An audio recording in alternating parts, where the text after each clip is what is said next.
जय हिंद बच्चों। Good afternoon, good afternoon, good afternoon. Welcome welcome, स्वागत स्वागत स्वागत, सभी का बहुत स्वागत।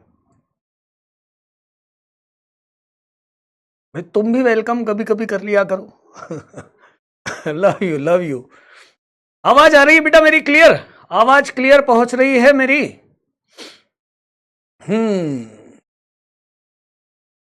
बराबर सुनाई दिखाई दे रहा है? सांस ले ले, सांस लिए बिना कैसे काम चल सकता है भाई? वो तो होगा ही ना, मैं नहीं भी चाहूंगा तो भी होगा। डाकू अंकित आईआईटीएन, मतलब वाल्मीकि जैसे बने थे डाकू से संत, वैसे ही तुम भी बनने वाले हो बेटा। यस सर, जल्दी से लिख दो। सब बच्चे आ गए हैं यदि तो आपकी अटेंडेंस बिल्कुल दे दो। आज हम चालू करने वाले नया चैप्टर बाइनोमियल थ्योरम, द्विपद प्रमेय। द्विपद प्रमेय की बात करेंगे, पर दो तीन और प्यारे प्यारे कंसेप्ट बताऊंगा। परमुटेशन कॉम्बिनेशन के लास्ट दो तीन कंसेप्ट और बताऊंगा। बाकी फिर हम परमुटेशन कॉम्बिनेशन की फंक्शन में भी चर्चा करेंगे, फलन में भी करेंगे बात, वो बीच बीच में करते रहेंगे क्योंकि हमें बेसिक्स क्लियर हो चुके हैं और बहुत अच्छे से हमने सारे क्वेश्चंस कवर किए हैं बेटा। मतलब सारे कंसेप्ट हमने खूब समझे हैं, आराम से समझे हैं 6-7 लेक्चर में। मतलब परमुटेशन कॉम्बिनेशन पे आप कमांड बना सकते हो, पूरा पढ़ लो। तो इसके अलावा अब डीपीपी सॉल्व कर लेना। डीपीपी सॉल्व करने के बाद अब मैं होमवर्क डिस्कशन जो दूंगा ना, जितने मैंने होमवर्क के क्वेश्चन दिए हैं मॉड्यूल वाले, उन सब के सॉल्यूशन भी आप पूरा क्रमचय संचय का रिवीजन कर लेना।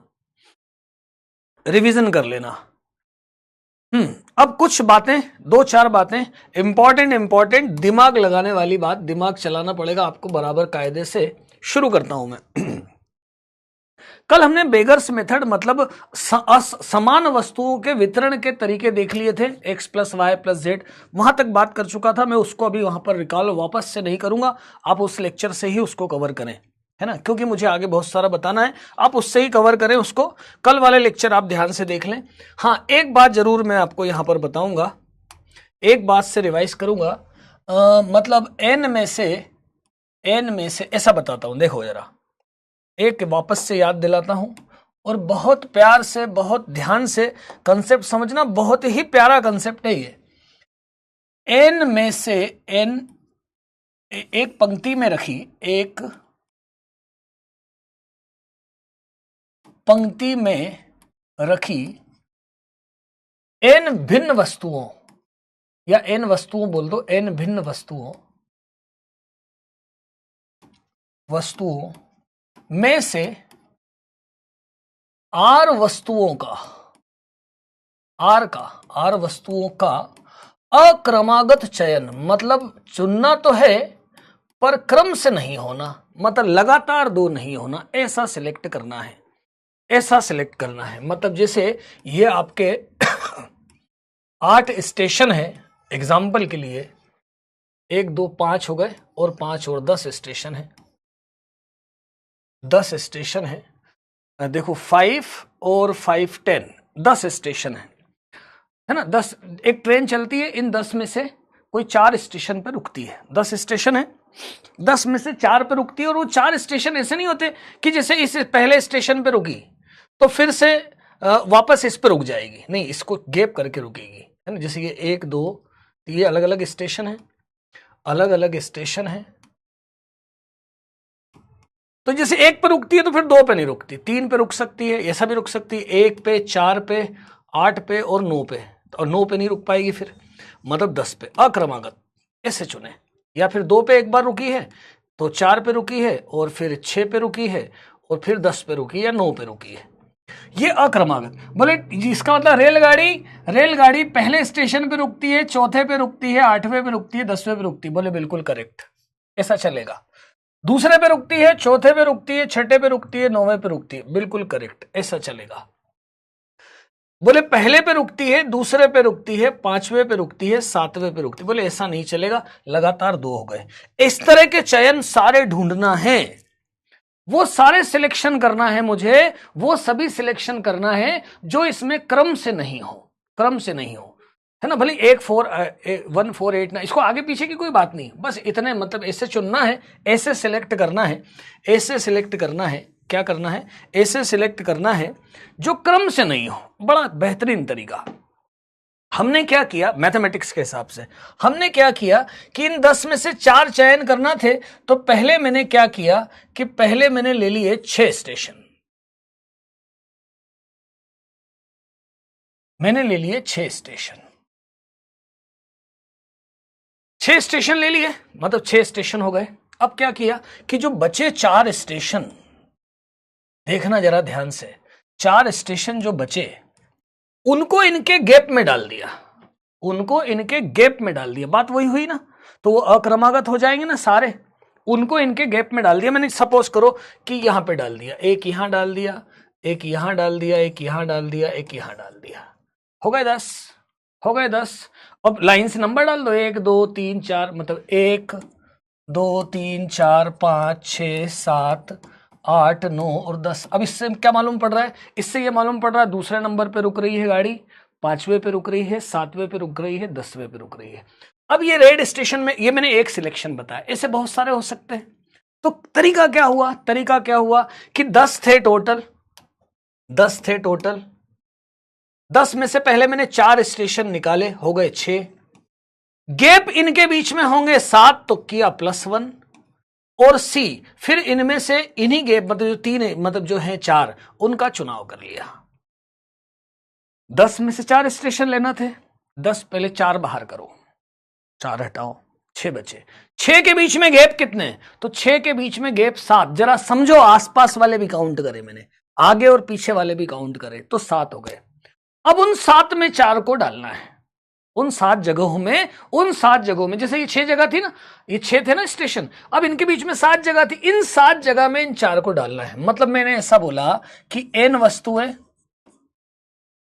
n वस्तुओं में से n वस्तुएं हैं, उनमें से r का अक्रमागत चयन करना है, तो मैंने n में से r कम किए, गैप हो गए n - r + 1, गैप एक ज्यादा होगा भाई, n स्टेशन थे, n संख्या, ऐसा समझ लो। अब उसमें से मुझे r अक्रमागत चाहिए, अक्रमागत मतलब लाइन से नहीं होना, तो मैंने पहले r बाहर करे, r बाहर करे, है ना, r को मैंने अलग, r बाद में डालूंगा मैं, है ना, r n - r हो गए। अब n - r के बीच में गैप कितने हैं, तो n - r + 1। अब इन गैप में r को जमा दिया, मतलब r जगहों का सिलेक्शन कर लिया, r जगहों का सिलेक्शन कर लिया है तो क्रमी, तो ये इसका आंसर हुआ।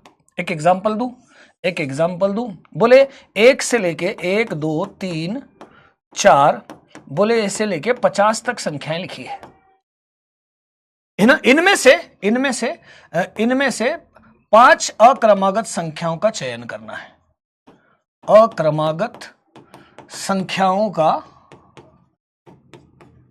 चयन करना है, इनमें से n अक्रमागत 5 संख्याओं का मुझे चयन करना है, मतलब इसमें से 5 संख्याएं ऐसी उठाना है जो क्रम से नहीं हो। तो मैंने क्या बताया कि हमने पहले 50 जगह बना ली, और 50 में से पहले कितनी 5 जगह कम कर ली,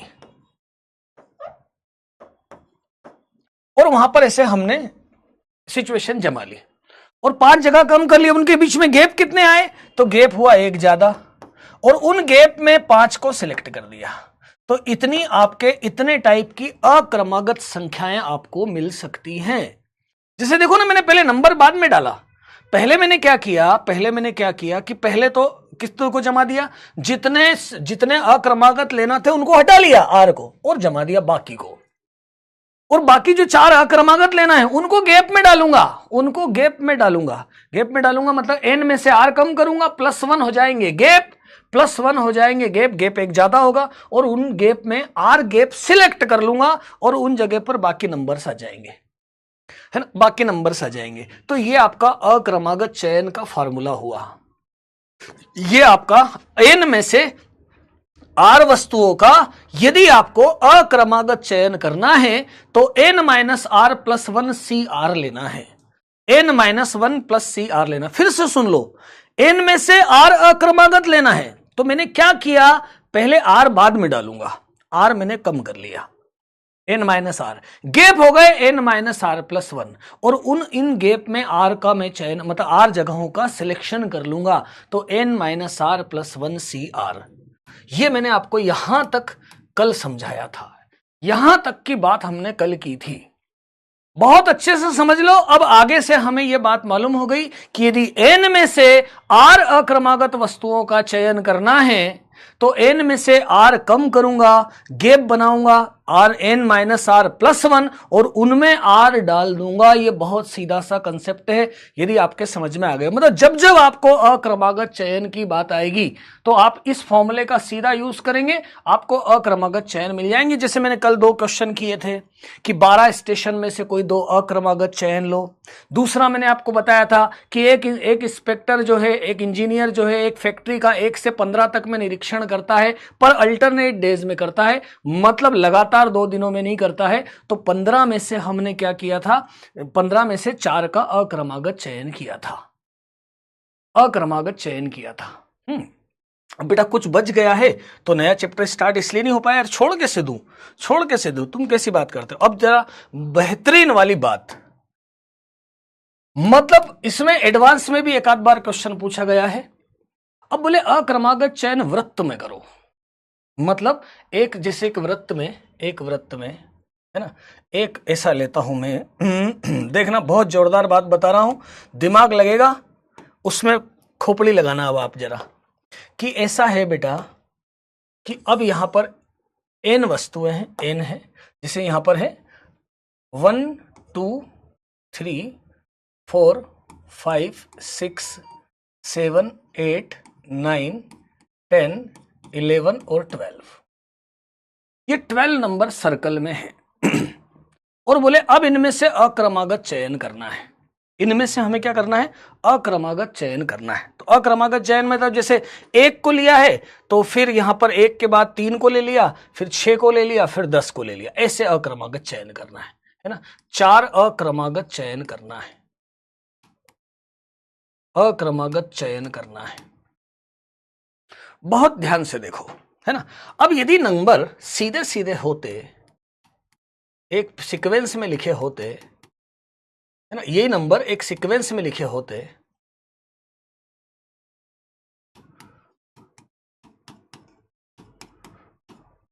बारह, और इनमें से हम अक्रमागत चयन करते, अक्रमागत चयन, अक्रमागत चयन, उदाहरण लिखूं, उदाहरण जैसे कि 1 ले लेते, 3 ले लेते, 5 ले लेते और 11 ले लेते, या फिर 2 लेते, 5 लेते, 8 लेते, 10 ले लेते, या फिर ऐसा लेते 1 लेते, 4 लेते, 6 लेते, 12 लेते, ऐसे ले लेते, कोई दिक्कत नहीं थी। इस तरह से लेना है। तो इनके चयन के तरीके मैंने क्या बताए, 12 में से 4 हटाओ, 12 में से 4 हटाओ, 12 में से पहले 4 कम करो, गैप कितने हो गए, 1 बढ़ जाएगा गैप, और C4 कर लिया, मतलब ये कितना हुआ 12 मतलब 9C4। बोले ये इनके अक्रमागत चयन हो गए, करेक्ट बात। तो 12 संख्याएं हैं, 12 में से मुझे ऐसे ऐसे सिलेक्शन चाहिए, ऐसे ऐसे सिलेक्शन चाहिए, तो वो कितने आएंगे, 9C4 आएंगे। बोले सर्कल में क्या होगा, सर्कल में एक प्रॉब्लम हो गई, सर्कल में एक समस्या आ गई। क्या समस्या आई, जरा ध्यान से सुनो। सर्कल में क्या हुआ, सर्कल में क्या हुआ कि जैसे मैंने इसका सिलेक्शन किया, किस किस का, 1 का, 6 का, और फिर 1 का, 4 का, 6 का और 12 का, लेकिन सर्कल में ये दोनों क्रम में हो गए। सर्कल में शुरू और आखिरी वाला मिल जाएगा, शुरू और आखिरी वाला मिल जाएगा, है ना। अब यहां प्रॉब्लम हो गई, अब यहां प्रॉब्लम हो गई, क्योंकि ये वाले सिलेक्शन तो नहीं चाहिए, ये वाले सर्कल में तो ऐसे ही ना 1 और 12, अब ये वाला सिलेक्शन नहीं चाहिए, ये सिलेक्शन तो गड़बड़ हो गया। तो अब क्या करें, ऐसे सिलेक्शन हुए, मान लो ये सिलेक्शन हुआ, मान लो ऐसे सिलेक्शन हुए, और ये सिलेक्शन, मुझे टोटल सिलेक्शन तो 9C4 है, मुझे ये नहीं चाहिए, है ना, मुझे ये नहीं चाहिए, मुझे जो है ये वाला नहीं चाहिए, ये नहीं चाहिए, मतलब ये वाला सिलेक्शन मुझे घटाना है, ये वाला सिलेक्शन मुझे घटाना है, ये नहीं चाहिए, तो ये दोनों भी नहीं होंगे पक्का। मतलब ये जो 4 हैं इनको छोड़ के इनमें से इनमें से कितने का चयन करूंगा? 2 अक्रमागत चयन करूंगा। तो ये कितने हैं? ये कितने हैं? 4 निकल गए, 12 में से तो 8 बचे। 8 में से 2 अक्रमागत चयन करना है, तो 8 में से 2 घटाया, 1 बढ़ाया और C2 कर दिया।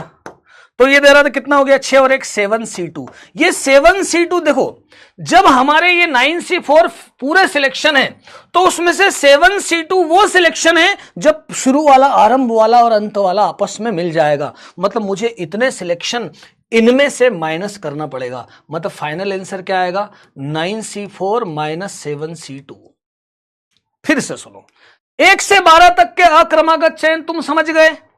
12 में से 4 कम करो, 8 हुए, एक गैप एक ज्यादा होगा, 9C4 9 जगह में 4 जमा दूंगा, अक्रमागत चयन हो जाएंगे। पर जब यही काम मैं सर्कल में करूंगा तो क्या होगा कि 2 नंबर आपस में मिल जाएंगे। जैसे मान लो ऐसा सिलेक्शन मैंने किया, अब इसमें कहीं ना कहीं 2 नंबर क्या हो गए? आपस में मिल गए। ये वाले सिलेक्शन मुझे नहीं चाहिए, तो मैंने ऐसा सोचा, मान लो ये दोनों सिलेक्ट हो गए, एक केस है ना, तो इसके पास पास वाले तो पहली बात नहीं होंगे, पक्की बात पहले से ही नहीं लिए गए होंगे। जब 1 और 12 को लिया होगा उसमें, तो इनको नहीं लिया। 1 और 12 तो ले सकते क्योंकि लाइन से अक्रमागत नहीं है, इनको लिया तो इन दोनों को नहीं लिया होगा। बाकी जो 2 आए होंगे वो इनमें आए होंगे, मतलब इनमें आए होंगे। ये कितने हैं? ये कितने हैं? 8 है। इन 8 में से 2 अक्रमागत मुझे ढूंढना है, तो 8 में से 2 अक्रमागत ढूंढना है, मतलब 2 किए +1 C2 कर दिया, है ना। अब मैं इस n के बारे में बोलूं, n के बारे में बोलूं। अब जरा ध्यान से एक बार समझ लेना, n के बारे में बता देता हूं। n के बारे में बता देता हूं। देखो ध्यान से देखना, पहले तो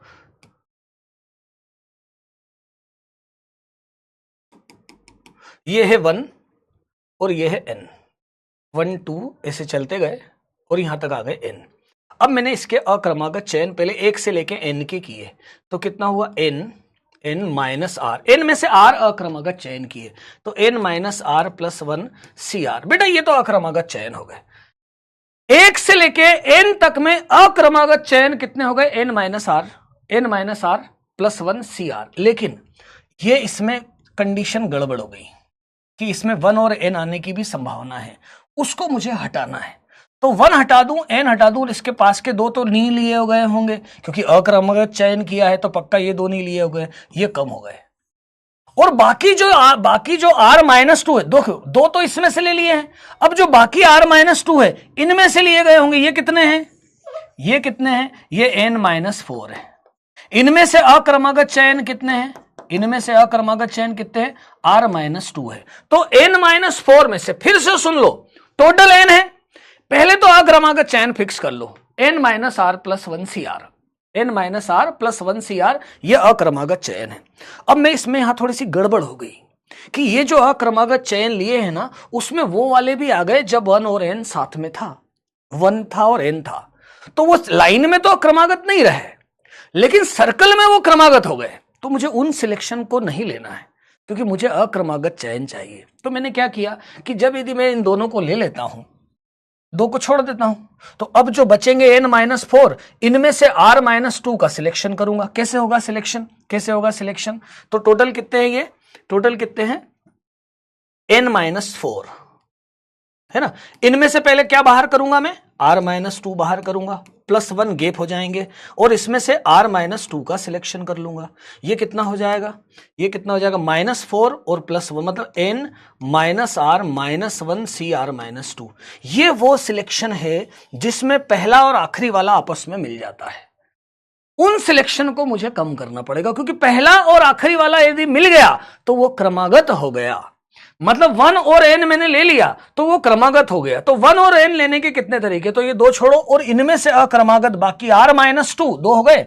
r-2 का चयन इतने तरीके से होगा। ये वो सिलेक्शन है जिसमें शुरू और आखिरी वाला मिल जाता है, उनकी संख्या है।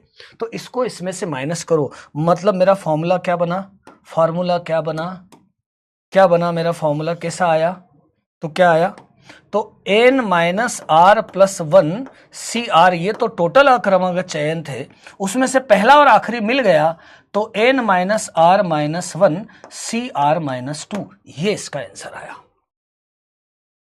आंसर आया। एक बार और समझो, एक बार और समझो ध्यान से, आराम से, हो सकता है तुमको थोड़ी दिक्कत आ गई हो। मैं ये बोल रहा हूं बेटा, n को मैंने ऐसा सर्कल में जमाया, गड़बड़ मत करना यार, है ना, सर्कल में जमाया,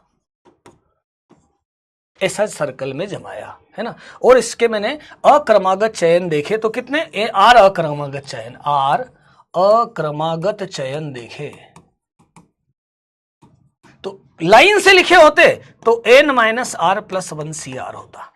अब इसमें से मैंने इनको भी साथ में ले लिया है ना, अब इनको साथ में लिया, पक्का इन दोनों को यदि लिया होगा तो इनको तो नहीं लिया होगा क्योंकि अक्रमागत चयन किया है, और बाकी के जो r-2 है, बाकी के जो r-2 है वो इनमें से लिए गए होंगे अक्रमागत। ये कितने हैं, ये कितने हैं, 4 निकल गए तो n-4 आया, n-4।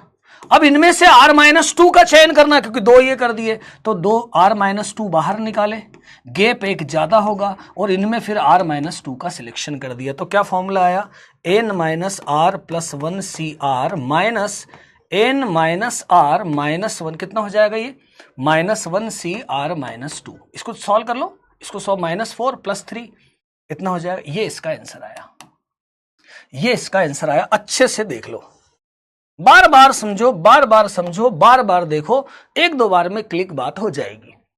पहले तो इस बात को कंफर्म करो कि 1 से लेके n तक अक्रमागत चयन, बोले समझ लिया मैंने, अब तो मैं सीधी बात करूंगा कि n में से r अक्रमागत चयन करना है, तो n में से r मैंने निकाले बाहर, एक जोड़ा वो हो गए गैप, और उनमें r का मैंने सिलेक्शन कर लिया।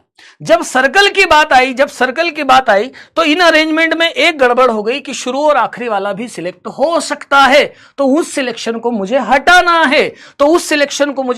है, तो मैंने इन 2 को और आसपास के 2 को आसपास के क्यों हटाया, क्योंकि जब मैंने अक्रमागत चयन लिया होगा जिसमें 1 और n लिया होगा तो पक्की बात है कि इन दोनों को तो मैंने नहीं लिया होगा, तो बाकी मैंने r-2 इसमें से सिलेक्ट किए होंगे, तो इसमें से r-2 मैंने सिलेक्ट किए। भाई टोटल n-4 में से r-2 कैसे सिलेक्ट करूंगा, तो n-4 में से r-2 कॉमन निकालूंगा, गैप होगा एक ज्यादा, और उनमें से r-2 का सिलेक्शन करूंगा। यह तो हुआ एक तरीका। दूसरा तरीका और देखो, इसमें जोरदार एक तरीका और देखो, क्या किया मैंने, क्या किया, यह सर्कल था, है ना, और अब इसमें क्या थे, यहां पर लाइन से जमे हुए थे,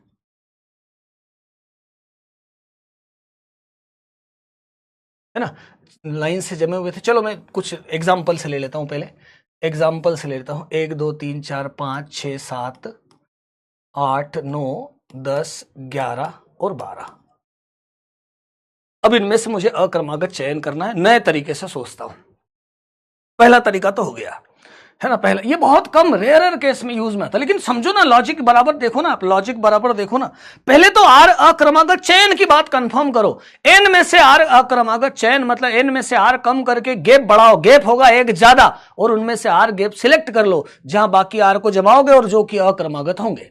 सर्कल में जब बात करी है मैंने, तो पहले टोटल लाइंस वाले अक्रमागत चयन देखे, फिर उसमें उन केसेस को निकाला जब मैंने 1 और n को सिलेक्ट किया था, तो 1 और n को सिलेक्ट किया था तो पक्का इन दोनों को नहीं किया था, तो 2 तो ये थे और r-2 इनमें से थे, तो r-2 इनमें से सिलेक्ट किए, उस केस को मैंने हटा दिया, तो ये सारे वृत्ति अक्रमागत चयन हो गए। दूसरा तरीका देखो, मैंने क्या किया, इसमें 1 का सिलेक्शन पहले कर लिया, चलो 6 का कर लिया।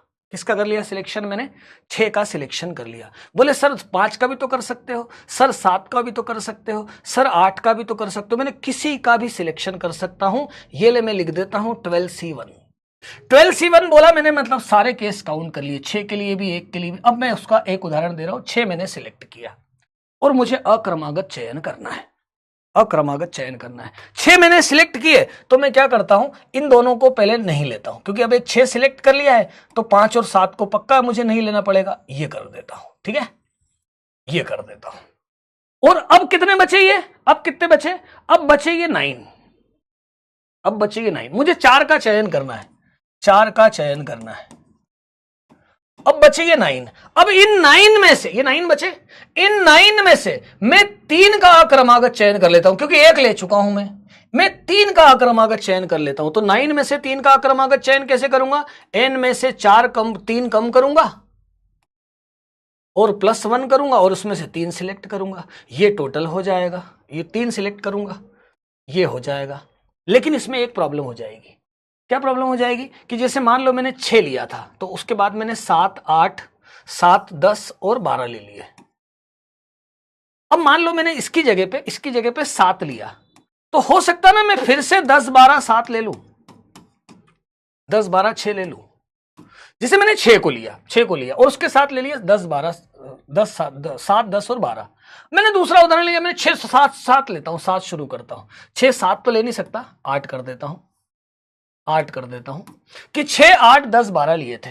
पर अब जब मैंने 8 को लिया था तब भी तो आएगा 8, 10, 12 और 6। मतलब ऐसे केस बार बार आते जाएंगे। कितनी बार आएंगे? R बार आएंगे। जितने हैं ये संख्याएं उतनी बार आएंगे। मतलब 4 लिए तो 4, देखो ये भी आएगा। फिर जब मैं 10 को लूंगा तो भी ये पॉसिबल है ना। जब मैं 12 को लूंगा तो भी ये पॉसिबल है, तो भी ये पॉसिबल है।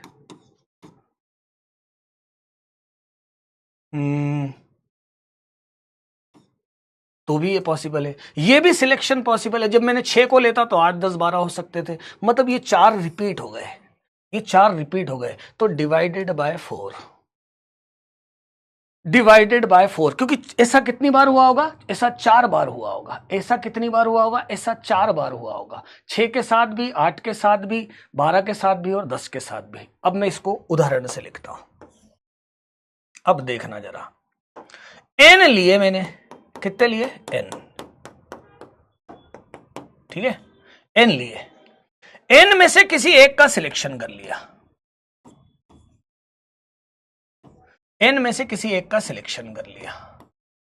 और अब n में से मान लो 2 का सिलेक्शन किया, तो आसपास के दोनों हटा दिए, बचे n-3। अब इनमें से अक्रमागत चयन किए मैंने r-3 के। कैसे करूंगा? +1 CR लिखूंगा और डिवाइडेड बाय कर दूंगा R, क्योंकि इसमें हर एक के क्रम के लिए बार बार करूंगा। तो जैसे वहां 4 थे तो 4 बार आया, तो इसे 4 बार केस आएंगे। तो ये एक फॉर्मूला ये भी बन जाएगा, n-1। और ये कितना होगा? यहां पे कितने लिए? R-1। एक सिलेक्शन हो गया था ना, यहां फिर से सुन लो, एक बार फिर से बता दूं, शुरू से गड़बड़ हो जाएगी नहीं तो, है ना। सुन लो, एक बार और सुन लो। पहले n में से एक कोई सिलेक्ट कर दिया, n में से कोई एक मैंने पहले सिलेक्ट कर लिया, फिर उसके आसपास वाले छोड़ दिए, बचे n-3।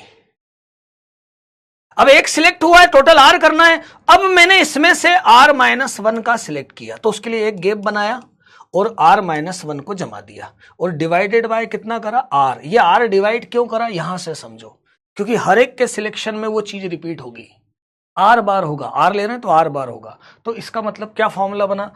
NCR n-r-1 CR-1 upon R। मतलब आप इस क्रमचय को, ये जो है ना, ये जो बात है, ऐसे भी ले सकते हो और ऐसे भी ले सकते हो। ये दोनों एक ही बात है, थोड़ी सी एडवांस लेवल की बात है, पर समझने वाली बात, ऐसा कुछ खास बात नहीं है। ध्यान से समझो यार। सबसे पहले एक बात पकड़ो, है ना। मैं चैट क्यों नहीं चालू करूं? पहले मैं पूरा अच्छे से समझा दूं, क्योंकि तुम बीच बीच में ना गड़बड़ करोगे। पहले मैं अच्छे से समझा दूं। सबसे पहले ये लिख लो, नोट कर लो, भले नहीं याद हो तो 2-3 बार लिख के नोट कर लेना कि n में से R अक्रमागत चयन करते हैं इस तरह से। n में से R अक्रमागत चयन करते हैं इस तरह से। पहले इसको दिमाग में, खोपड़ी में बिठाओ कि n में से अल्टरनेट, मतलब लाइन से 2 नहीं ले, क्रम से नहीं ले, तो अक्रमागत चयन करते हैं इससे। फिर अब इसको देखो, फिर अब इनको पढ़ो कि जो शुरू आखिरी वाले ले लिए होते तो 4n-4 में से R-2 सिलेक्ट करता। ये n-4 में से R-2 अक्रमागत चयन है। और मैं यदि इसमें से कोई एक पहले ले लेता तो बचते, आसपास वालों को छोड़ के बचते n-3, तो n-3 में से R-1 का सिलेक्ट करता। डिवाइडेड बाय R थोड़ा सा इंपॉर्टेंट बात है, क्योंकि हर चीज हर नंबर के साथ रिपीट होती R टाइम्स, इसलिए R का डिवाइड किया है। ऐसे भी कर सकते हो, ऐसे भी कर सकते हो। बोले सर कोई एक कर ले तो चलेगा? वैसे तो चलेगा, पर यदि क्या है, आपको आंसर में ऐसा फॉर्म नहीं दिया गया हो, ऐसा फॉर्म दिया गया हो, 4 ऑप्शन में हो सकता है यही क्वेश्चन आ जाए, और ये ऑप्शन लिखा है वो ऑप्शन नहीं लिखा, आपने वो किया और आपको ये नहीं दिखा, अब आपको उससे इस तक जाने में आपको दिक्कत हो जाएगी, मतलब कैलकुलेशन में थोड़ी प्रॉब्लम हो जाएगी। इसलिए आपको दोनों तरीके से नोट करना है। ये मैं आपको एक्स्ट्रा टाइम देके मैंने ये चीज बताई है, इसको ध्यान से लिख लो, नोट कर लो, नोट कर लो। दोनों फॉर्मूले आप फॉर्मूले याद नहीं कर सकते, समझना ही पड़ेगा, समझना ही पड़ेगा। एक एक्स्ट्रा बात थी, अच्छी बात थी, मैंने आपको सिखाने की कोशिश करी, आप ध्यान से देख लो। सर मॉड्यूल के क्वेश्चन, बेटा मैंने मॉड्यूल के क्वेश्चन होमवर्क में इसीलिए दिए हैं कि मैं होमवर्क में डिस्कशन करूं, ताकि मॉड्यूल के जो क्वेश्चन आपसे नहीं हो रहे हैं उस होमवर्क डिस्कशन में मैं आपको सॉल्यूशन उन क्वेश्चंस के दे सकूं, इसलिए मैंने खुद सिलेक्ट करके दिए। बाकी जितने मैं करवाता हूं वो सफिशियंट है, होमवर्क वाले क्वेश्चन कर लो और साथ में क्या कर लो, डीपीपी सॉल्व कर लो।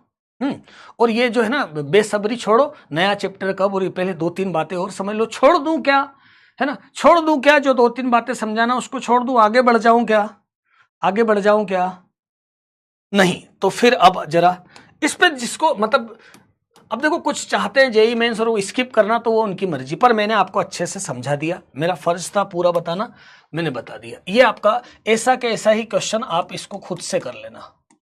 कैसे कर लेना, 20 भुजाएं हैं, एन 20 है और एन 20 भुजाओं का बहुभुज है।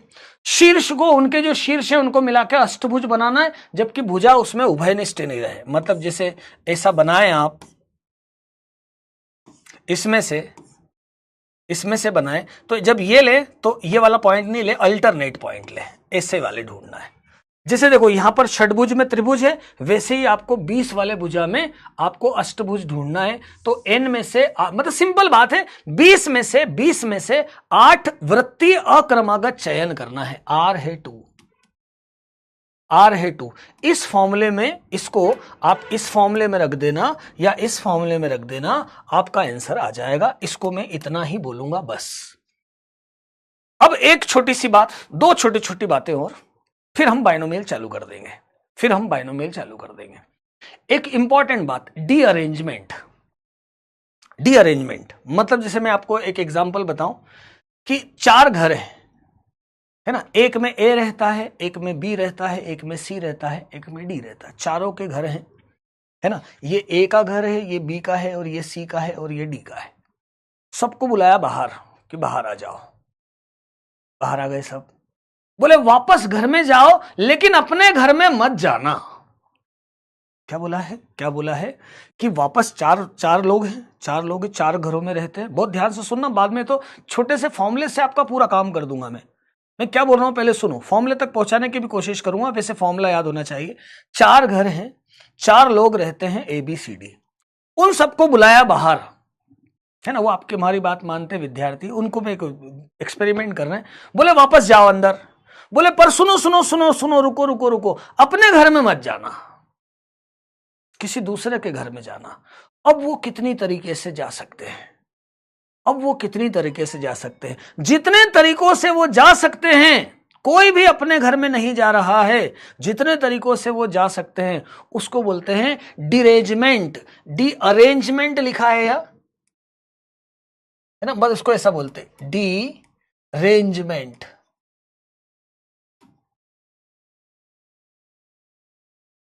यार MENT, ये डिरेंजमेंट मतलब डी अरेंजमेंट, कोई अपनी जगह पर नहीं जाएगा, उसको बोलते हैं अव्यवस्था। हिंदी में क्या बोलते हैं उसको, अव्यवस्था या विक्षोभ। फिर से सुनो, N लेटर हैं, अलग अलग एड्रेस वाले, है ना, और एड्रेस के लिए N लिफाफे हैं, है ना। अब सब लेटर अपने अपने लिफाफों में डाले जाए, सही एड्रेस पे डाले जाए, एक ही तरीका होगा, सही, और सभी लेटर अलग अलग लिफाफों में डाले जाए, मतलब एग्जैक्ट कोई भी नहीं जाए, तो वो होगा डीरेंजमेंट। जैसे अपन बात करें, जैसे अपन डीरेंजमेंट को अपन डी से बताते हैं, जैसे अपन बात करें कि ए है ना, जैसे डी ए है, एक ही घर है, एक ही घर है, अब एक ही घर है, अब इसको बोला, अब एक ही घर है, इसको बाहर निकाला, बोले जाओ अपने घर में मत जाना, तो बोले ऐसा कोई तरीका नहीं है, मतलब D1 तो आ गया 0, है ना। अब दो घर है, ए और बी, है ना। अब क्या किया, इन दोनों को बाहर निकाला और बोले अपने अपने घर में मत जाना। तो एक ही तरीका है, बी या तो बी इसमें चला जाएगा और ए इसमें चला जाएगा। तो डिरेंजमेंट 2 की कितनी हो गई, सिर्फ 1 हुई। भाई दो जने जो हैं, दो को बाहर बोला अपने घर में मत जाना, तो ए बी में चला गया। बी एक ही तरीका होगा, एक ही है। और बोला उसको बाहर और बोले अब जा वापस अपने घर में मत जाना, बोले और कोई घर ही नहीं, क्या रोड पे रखोगे मुझे, तो डिरेंजमेंट है ही नहीं। दो है तो अरेंजमेंट कितनी हो गई, एक, कि बी ए में चला जाए, ए बी में। तीन है मान लो, एक ए है, एक बी है और एक सी है। तीनों को बाहर निकाला और फिर बोला अपने अपने घर में मत जाना। तो ए बी चला गया यहां, बी यहां चला गया, है ना। अब बच्चे कौन से, बी इसमें चला गया, बच्चे कौन से, ए और सी। अब ए यहां जाएगा क्योंकि सी यहां नहीं जाएगा, सी यहां जाएगा। फिर मैंने इसमें चला गया, सी चला गया तो क्या होगा, सी चला गया तो यहां पर अब कौन सा जा पाएगा, यहां पर आएगा ए, यहां पर ए आएगा और यहां पर बी आएगा। यहां पर ए आएगा और कितना आएगा, ए आएगा और कितना आएगा, बी। और कुछ हो सकता है क्या, और कुछ हो सकता है क्या, है ना। और कुछ हो सकता है क्या, और कुछ हो सकता है क्या, नहीं हो सकता, है ना। मतलब D3 कितना आया, D3 कितना आया, तो D3 आया 2, D3 कितना आया 2। D3 देखो एक ही जगह कौन चला गया, बी चला गया, बी में सी, और ये एक ऐसे ही हो सकता है, तो कितना आया 2। अच्छा, फिर 4 घर है, ये देखो 4 घर है, है ना, 4 घर है। बोले अब इनके डी-अरेंजमेंट, तो ये आपके सामने लिखी। अब इसमें एक बात खास देखो कि जिसे अपन डी-अरेंजमेंट कर रहे हैं, बहुत ध्यान से, बहुत बारीक बात ध्यान से सुन लो, ये बात जरा खास समझने वाली है। जब अपन डी-अरेंजमेंट कर रहे हैं तो क्या होगा, डी-अरेंजमेंट कर रहे हैं, यदि हम डी-अरेंजमेंट कर रहे हैं तो क्या होने वाला है, कि ए के घर में बी, सी या डी जाने वाले हैं।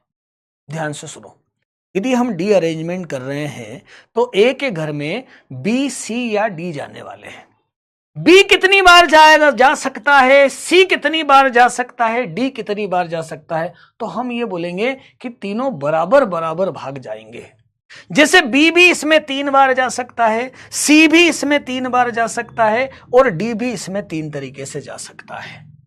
जैसे देखो ए के घर में बी या सी, तो बी एक ही बार जा सकता है, तो सी भी एक ही बार जा सकता है, मेरी बात बहुत ध्यान से सुनो, क्या समझ रहे हैं भाई। डी अरेंजमेंट कर रहे हैं, मैं ऐसा बोलूं A B C D E, अब इसकी डी अरेंजमेंट हो रही है, तो इसमें बी जाएगा या सी जाएगा या डी जाएगा या ई जाएगा। जितनी बार बी जाएगा उतनी ही बार सी भी जा सकता है और उतनी ही बार डी भी जा सकता है ना। और ये कितना हो जाएगा, तो ये हो जाएगा आपका, ये हो जाएगा, देखो D4 हो जाएगा 44, D4 हो जाएगा 44। इसको मैं निकाल के भी आपको बता दूंगा, है ना, निकाल के भी बता दूंगा। मैं एक काम करूं, मैं आपको एक डी-अरेंजमेंट का फॉर्मूला बताऊं, देखना जरा, पहले ऐसा बता देता हूं,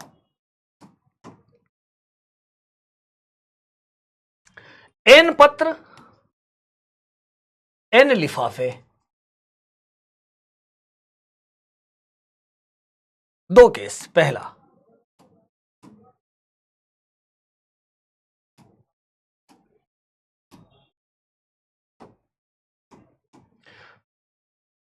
प्रत्येक पत्र सही लिफाफे में जाए,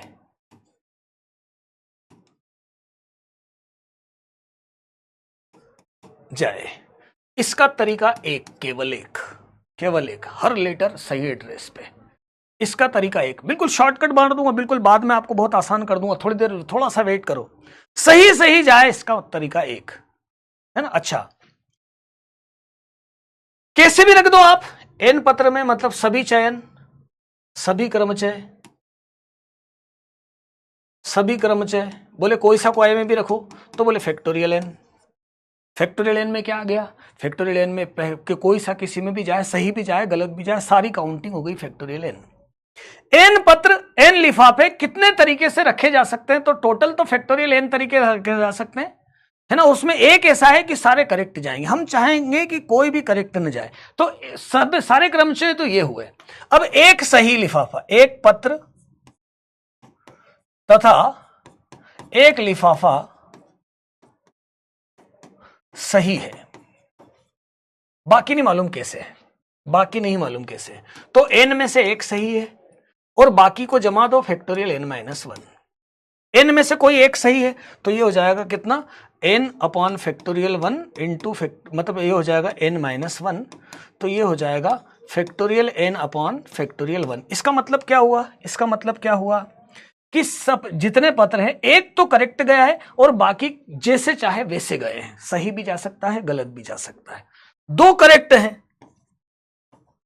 अच्छा दो करेक्ट भी इसमें आ गए भाई, एक करेक्ट आया तो दो भी आ गए, दो करेक्ट के लिए क्या होगा nc2 और बाकी जमा दो n-2, तो ये क्या आएगा n-1 अपॉन 2 और n-2, तो ये हो जाएगा factorial n upon factorial 2।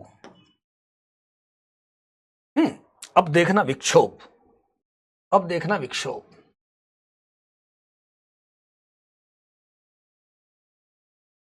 dn लिख रहा हूं विक्षोभ n के लिए, n के लिए विक्षोभ लिख रहा हूं, ओ एक भी सही नहीं जाए ऐसा लिख रहा हूं, ऐसा बनाता हूं, बाहर लिखता हूं फैक्टोरियल n, और सुनो यहां ब्रैकेट लगाता हूं, अब ऐसा लिखता हूं 1 अपॉन फैक्टोरियल 0 या केवल 1 लिख दो,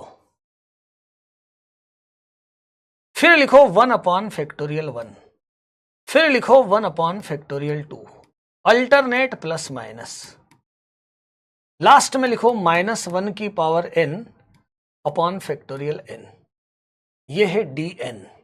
बोले सर क्या हुआ, मैंने कहा देखिए टोटल उसमें से एक सही गया वो लिख लिया, है ना। अब इसमें से तो दो भी सही गए होंगे तो एक सही गया वो घटा दिया, अब इसमें से दो भी सही गए होंगे तो इसमें से दो सही गए वो घटा दिए। बोले इसमें तो तीन भी गए होंगे तो तीन सही गए वो घटा दिए। ऐसा ही करता गया तो टोटल कैसा आता गया, ऐसा आता गया।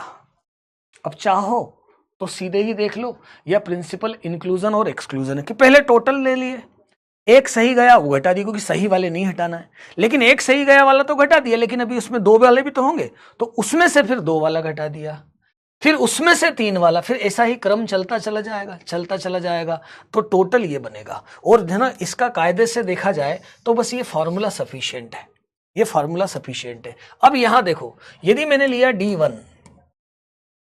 D1 तो यदि मैंने 1 लिया तो मुझे 1 तक लेना, 1 - 1 वैसे हो जाएगा 0। मैंने लिया D2 लेना, मतलब कैसे लेना है, D2 कैसे लेना है, D2 कैसे लेना, फैक्टोरियल 2 लिखा, 1 - 1 अपॉन फैक्टोरियल 1, 1 अपॉन फैक्टोरियल 2। वैसे तो देखो ये 0 ही आप बोल सकते हो, पर समझाने के लिए पूरा लिखा, इतना लिया तो ये तो 0 ही है, 2 से 2 कैंसिल 1, तो D2 कितना आया, 1 आया, है ना। मैंने लिया D3 लिया, फैक्टोरियल 3। अब मैंने ये इन दोनों को लिखता ही नहीं, यहां से लिखता हूं 1/2 - 1/3, तो ये हो जाएगा 3 - 1, ये D3 आ जाएगा 2, D3 आ जाएगा 2।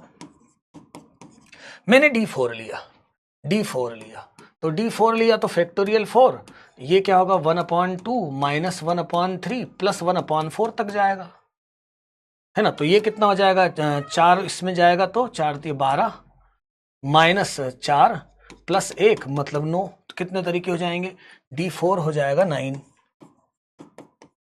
D5 कितना हो जाएगा, तो D5 कैसे आएगा, ये होगा विक्षोभ। D5 कैसे आएगा, फैक्टोरियल 5, मैं यहीं से शुरू करता हूं 1/2 1/3 1/4 और 1/5। इसको देखता हूं, यहां पे आएगा 5 4 3, 5 4 3 मतलब 60, या 5 4 मतलब 20, ये 5 - 1 ये आ जाएगा 44, ये हो जाएगा 44।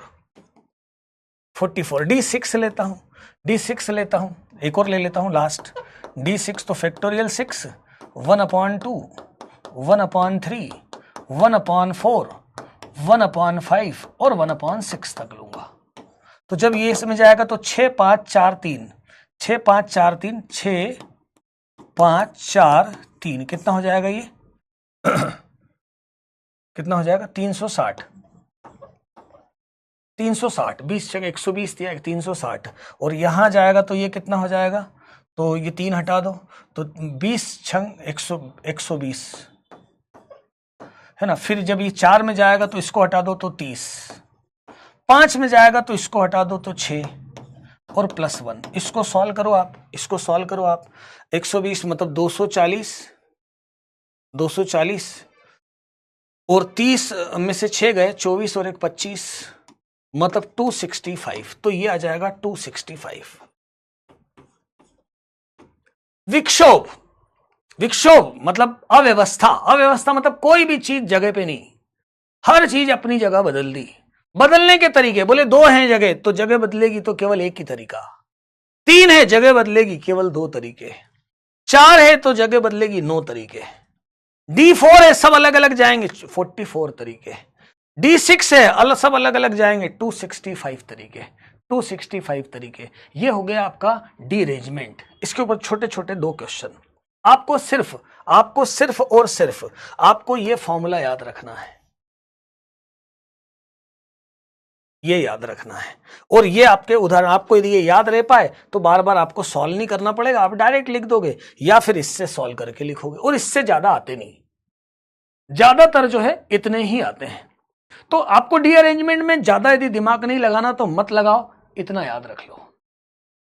डीअरेंजमेंट का मतलब समझ लो कि कोई भी चीज अपनी जगह पर नहीं, सबने अपनी अपनी गलत जगह पकड़ ली है। तो गलत जगह पकड़ी है उसके तरीके ये हैं, उसके तरीके हैं। कोई भी अपने सही घर में नहीं गया, कोई भी लेटर सही एड्रेस पे नहीं पहुंचा, सारे लेटर जितने हैं कोई भी एक भी एड्रेस सही एड्रेस पे नहीं पहुंचे, इसके तरीके कहलाते हैं अव्यवस्था।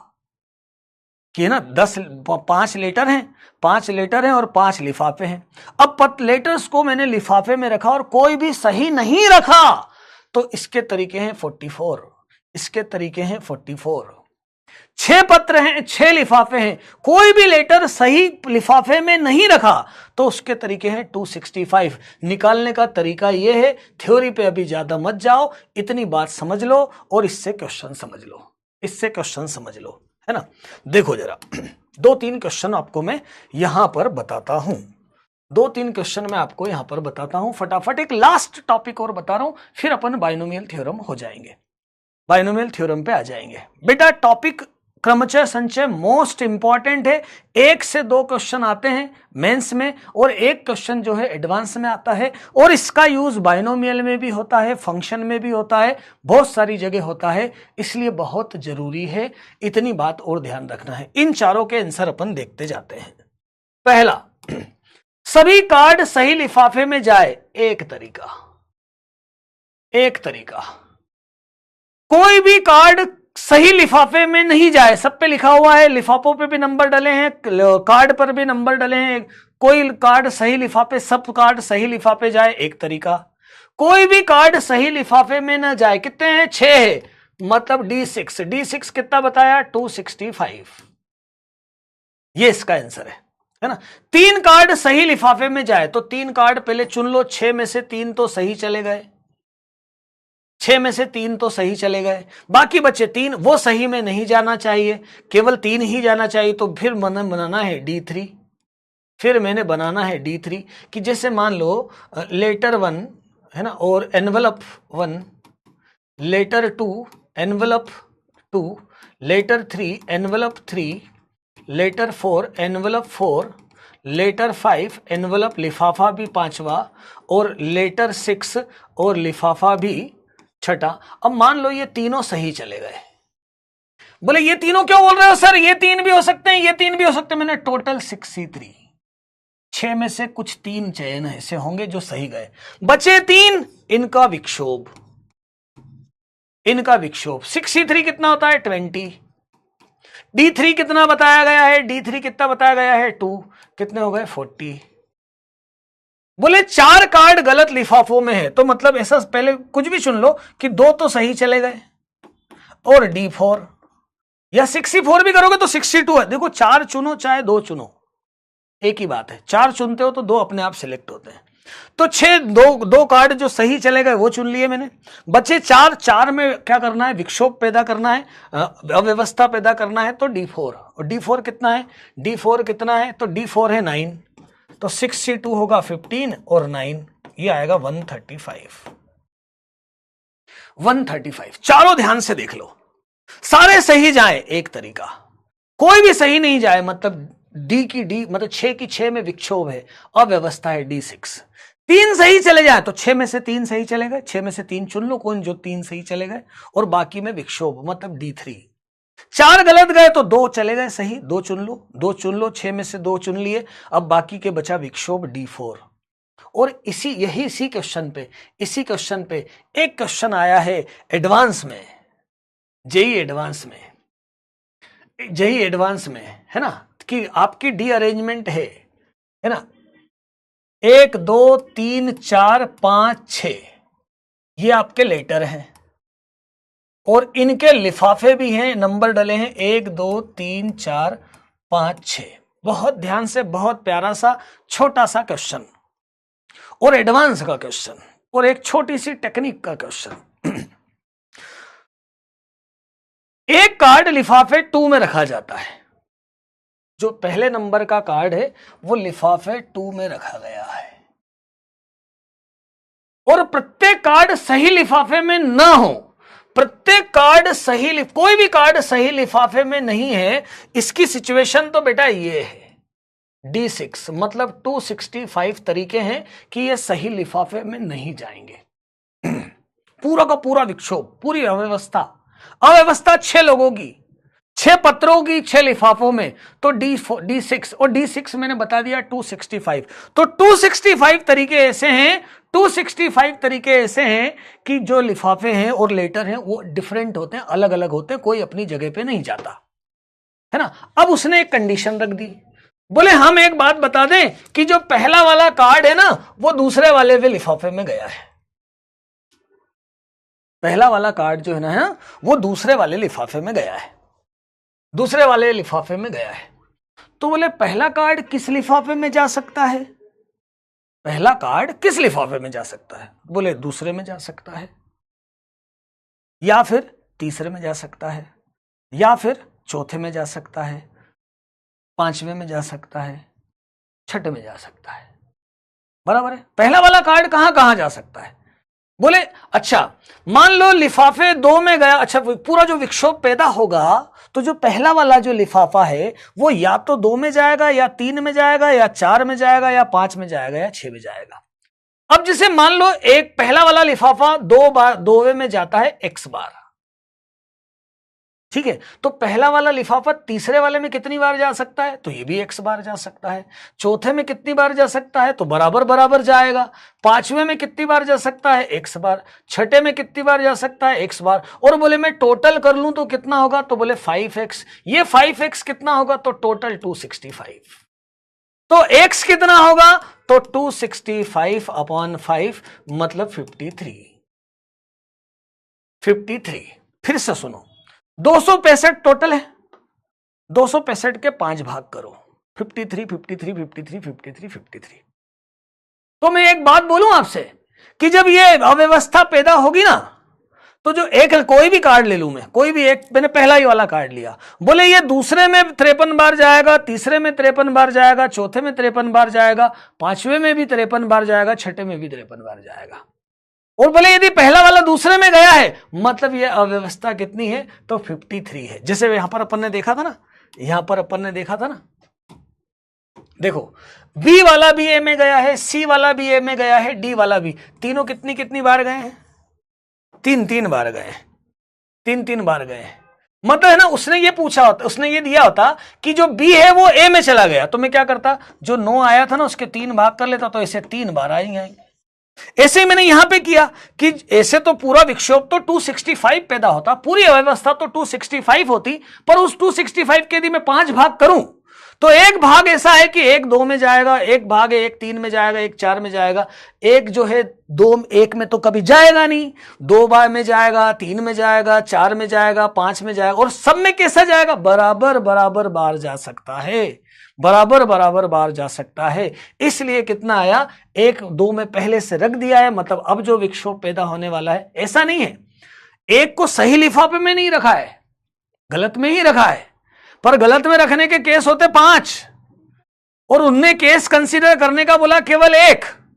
यदि मैं टोटल केस कंसीडर करता तो आते 265 और मैंने एक ही केस कंसीडर किया है तो आया 53। यही 53 इसका आंसर है, यही 53 इसका आंसर है, यही इसका जवाब है, यही इसका जवाब है। क्लियर बात? क्लियर हो गई बात? बात स्पष्ट हो गई बेटा? बात स्पष्ट हो गई?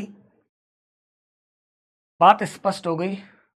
अरे 1 में क्यों नहीं जा सकता? अजीब अजीब बात करते हो। विक्षोभ अव्यवस्था किसको बोल रहे हैं बेटा? अव्यवस्था किसको बोल रहे हैं हम? कि कोई भी कार्ड सही लिफाफे में ना जाए, उसके तरीके 265 है। मतलब पहला वाला कार्ड पहले वाले के अलावा किसी में भी जा सकता है, किसी में भी जा सकता है। अच्छे से देखो यार, अच्छे से देखो इसको। मैं और अच्छे से एक बार डिटेल में समझा दूं मैं क्या बोल रहा हूं। 6 पत्र हैं और 6 लिफाफे हैं, है ना।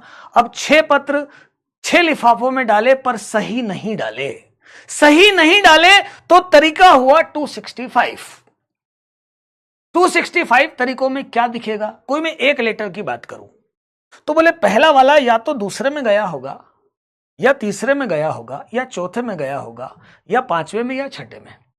बोले ये पहले वाले में, पहला वाला जितनी बार दूसरे वाले लिफाफे में जा सकता है उतनी ही बार ये तीसरे वाले में भी जा सकता है, उतनी ही बार ये चौथे वाले में भी जा सकता है, उतनी ही बार ये 5वें और उतनी ही बार ये 6ठे वाले में भी जा सकता है। और यदि मैं टोटल काउंटिंग किया था तो वो 265 आया था, तो उसमें से केवल 2 में गया। ये कितनी बार होगा? तो 5 भाग कर लो, तो 5 भाग कर लिए 53 बार होगा, 53 बार होगा, है ना। पहला वाला बोले पहले वाले में क्यों भाई? अव्यवस्था मतलब देखो ना, प्रत्येक कार्ड सही लिफाफे में ना हो, टोटल 265, है ना। अब ऐसा बोलता कि पहला कार्ड दूसरे या तीसरे में लिखा जा सकता है, केवल दूसरे या तीसरे में रखा, तो हम ये 2x काउंट कर लेते, 2x काउंट कर लेते। ऐसा बोलता कि पहला वाला कार्ड या तो दूसरे में या तीसरे में या चौथे में ही लेना, तो मैं 3x काउंट कर लेता। ऐसा बोलता कि पहला वाला कार्ड दूसरे, तीसरे, चौथे या 5वें में, तो मैं 4x, और ऐसा कुछ भी नहीं बोलता, बोले बस विक्षोभ है, अव्यवस्था है, तो फिर मैं टोटल 265 ले लेता, फिर मैं टोटल 265 ले लेता। इतना था विक्षोभ, इतनी ही बात थी। आखिरी बात बता रहा हूं, लास्ट बात बता रहा हूं, बनने वाली संख्याओं का योग। बोले जैसे 1357 से जितनी भी संख्याएं बनने वाली हैं उन सबका योग ज्ञात करो, जोड़ो सबको। ऐसा सुनो अब, जोरदार बात, आखिरी बात क्या? 1 3 5 7 से बनने वाली संख्याएं ज्ञात करो। तो कुल संख्याएं पहले तो बनेगी फैक्टोरियल 4, मतलब 24। 4 अंकों की संख्या बनेगी। चौथे स्थान पर या तो 1 आएगा, या 3 आएगा, 5 आएगा, 7 आएगा। 1 कितनी बार आ सकता है? तो 24 के 6 पार्ट कर लो, तो 6 बार 1 आ सकता है, 6 बार 3 आ सकता है, 6 बार 5 आ सकता है, और 6 बार 7 आ सकता है। और यही सब जगह पे होगा, है ना। तो इकाई के अंकों का योग क्या हो गया? इकाई स्थान के अंकों का योग क्या हो गया? तो बोले इकाई स्थान के अंकों का योग हुआ 1 3 5 7 गुणित 6। 1 6 बार, 3 6 बार, 5 6 बार और 7 6 बार। भाई 24 संख्या बनेगी टोटल, है ना। तो ये कितना हुआ? ये कितना हुआ? तो ये कितना हुआ? तो 9 16 16 96। तो इकाई के अंक संख्याओं का जोड़ 96, दहाई का भी 96, सैकड़े पे भी 96 और ये भी 96। तो बोले टोटल कितना हुआ, तो पहले लिखा मैंने 6, 9 जोड़ा इसमें, 96 प्लस 9, 96 प्लस 9 105, यहां लिखा 5, 10 जोड़ा इसमें तो 100 कितना हो जाएगा, ये 10 जोड़ेंगे तो 100, 10 जोड़ेंगे 190, नहीं कितना हो जाएगा, 10 जोड़ेंगे तो 106 हो जाएगा। तो फिर आया उसका 6, बचा 10, बचा फिर 10, फिर मैंने 10 इसमें जोड़ दिया तो 106, ऐसा कुछ आएगा। इकाई के स्थान को जोड़ा 96, लिखा 6, उतारा 6, 9 जोड़ा इसमें 105, 5 लिखा, बचा 10, 10 जोड़ा इसमें 106, बचा 6 लिखा, फिर जोड़ा 10 इसमें तो 106, 106, ये इसका जोड़ आया, ये इसका योग आया, है ना। अब ऐसा ही एक योग इससे सब बनी संख्या है। अब यार ये योग आप कर लोगे क्या? इकाई दहाई, मतलब जैसे मान लो 0, 1, 2, 4 और 7 से बनी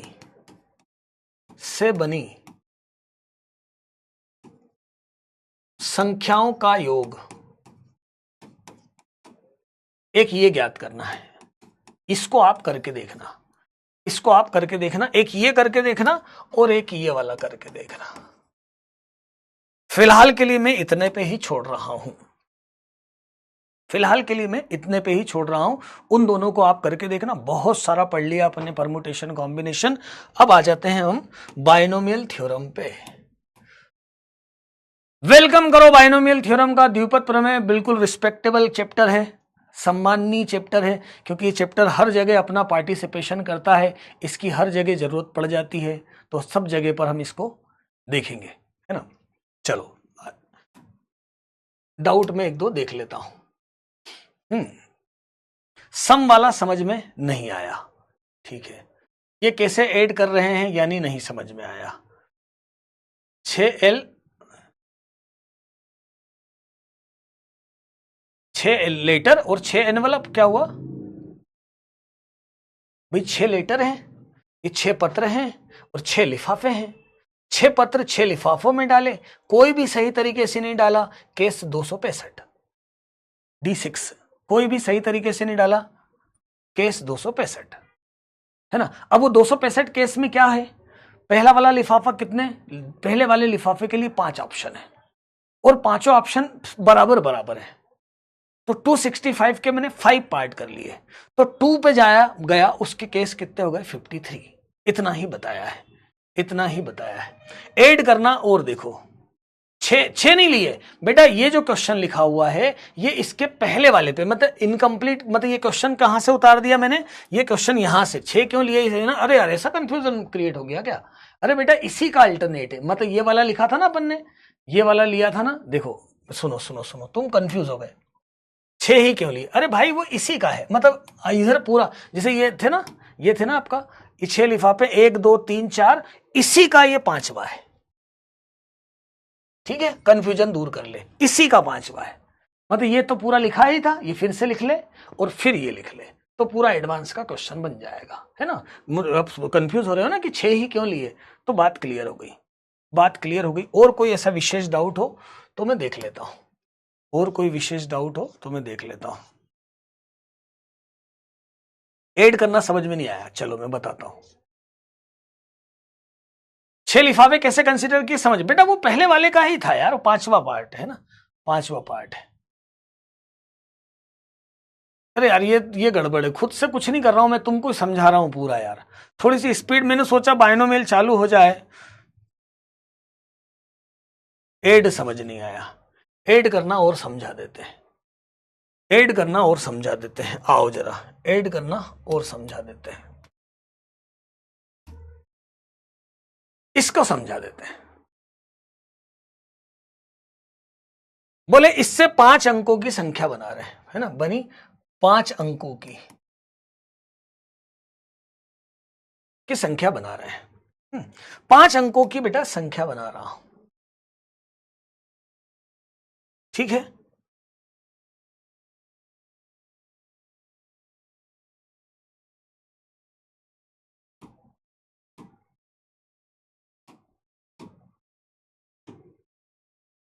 एक बार जोड़ना और समझ सिखा देता हूं।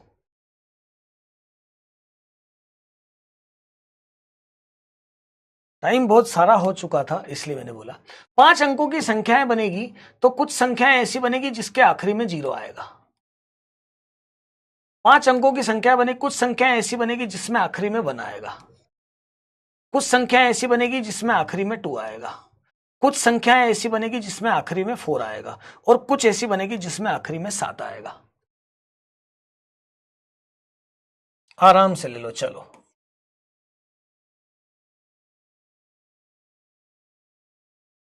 जोड़ वाला और समझा देते हैं। ऐसी ऐसी संख्याएं बनने वाली है ना। अच्छा यहां मान लो 0 आया तो इन 5 से ही बनी है, रिपीट नहीं हो रहा है ना। यहां मान लो 0 आया तो यहां कितनी संख्याएं बनेगी? तो देखो यहां पर आ सकती है इनमें से कोई भी एक 4, इनमें से फिर कोई 3, इनमें से फिर बची हुई 2 और बची 1, तो 24 संख्याएं आ सकती है। तो 0 कितनी बार आएगा? तो 0 24 बार आएगा। 0 कितनी बार आएगा बेटा? तो 0 24 बार आएगा। 0 कितनी बार आएगा? तो 24 बार आएगा, है ना। अच्छा टोटल कितनी संख्याएं बनेगी इससे, ये भी देख लें। टोटल कितनी बनेगी? तो टोटल इस जगह पर तो 4 संख्याएं आ सकती हैं, इस जगह पर 4 आ सकती हैं, इस जगह पर 3 आ सकती हैं, इस जगह पर 2 और इस जगह पर 1 आ सकती है। ये अपन पढ़ चुके हैं ना। 24 चौक 96 टोटल बनेगी। टोटल संख्याएं 96 बनने वाली है। ये अपन ने पहले दूसरे लेक्चर में ही देख लिया था। संख्याएं काउंटिंग कि पहले स्थान पर 0 नहीं आ सकता, 4 कोई भी आ सकते हैं। जब 1 आ गया तो बच्चे 4 वो दूसरे स्थान पर आएंगे, फिर 3, फिर तो 96 बनेगी। अब मैं बोल रहा हूं लास्ट वाला, आखिरी में 0 आया, आखिरी में 0 आया, ऐसी कितनी संख्याएं बनेगी? आखिरी में 0 आया तो ऐसी संख्याएं बनेगी, ऐसी संख्याएं बनेगी 24। तो 24 0 आएंगे। मैं जोड़ना चाह रहा हूं सबको। 24 0 आएंगे, है ना। इकाई में ये देखो मैं सबके लिए लिख रहा हूं, सबके लिए लिख रहा हूं बेटा।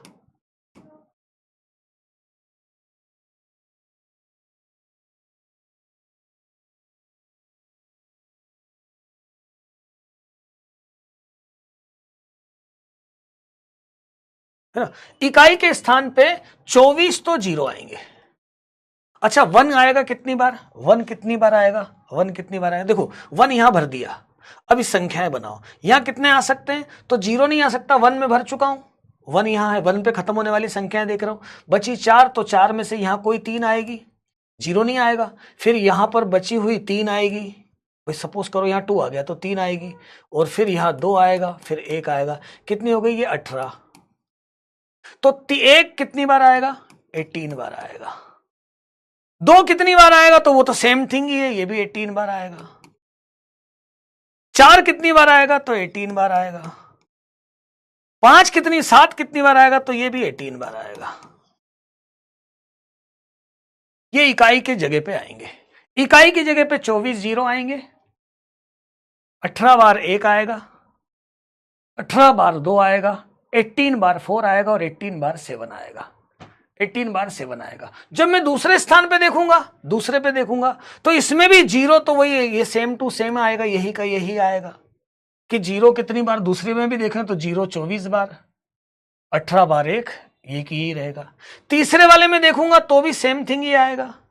आखिरी वाले में गड़बड़ हो जाएगी, क्योंकि शुरू में जो है ना, शुरू में 0 से चालू नहीं होगी संख्या। शुरू में या तो 1 से होगी, या 2 से होगी, या 4 से होगी, या 7 से होगी। मतलब इसके बराबर बराबर 4 भाग होंगे। मतलब 0 तो आएगा ही नहीं, 0 तो आएगा ही नहीं, है ना। लास्ट वाले में 0 तो आएगा ही नहीं। मतलब लास्ट तीसरे, मतलब ये पहला हो गया, दूसरा, तीसरा हो गया, चौथा यहां पर।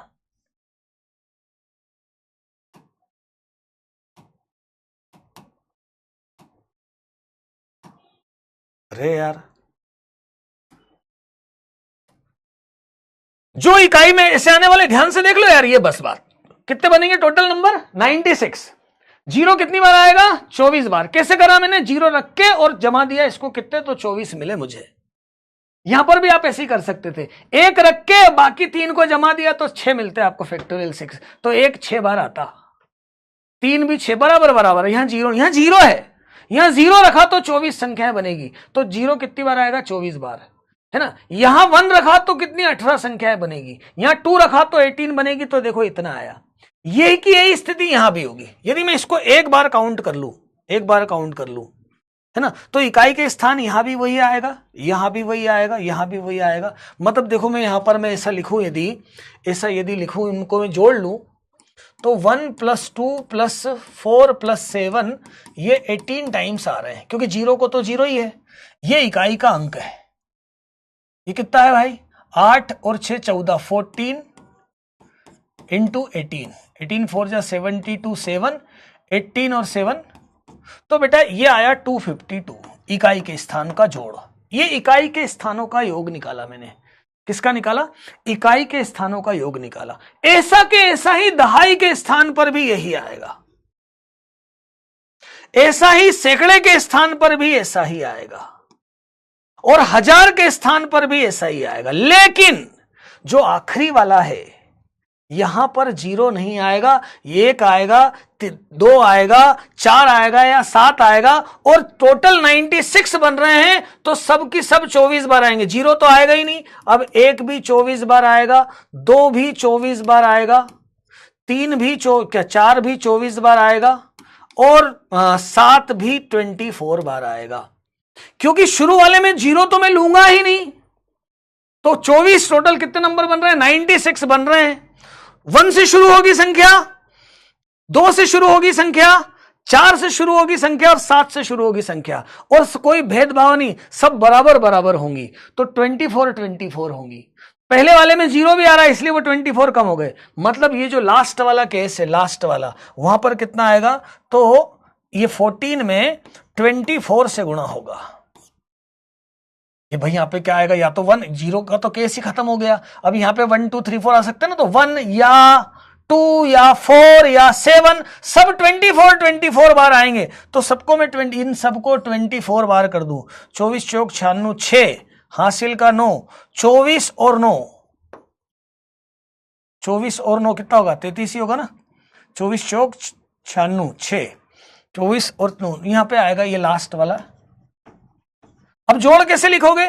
पहले इसमें लोगे 2, ये इतना हासिल का इसमें जोड़ोगे, फिर जो यहां आएगा जैसे 7, और ये हो जाएगा 27।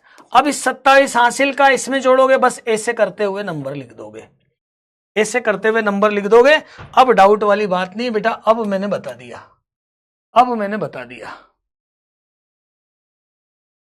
हां अब मैंने बता दिया।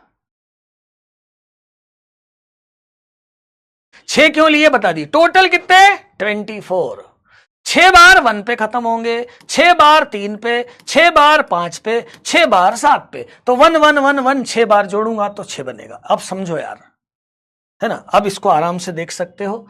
अब मतलब टाइम मेरा थोड़ा सा, तुम्हारा भी टाइम अब जरा बचा लो। अब आ जाओ बाइनोमियल थ्योरम पे। पहले तो द्विपद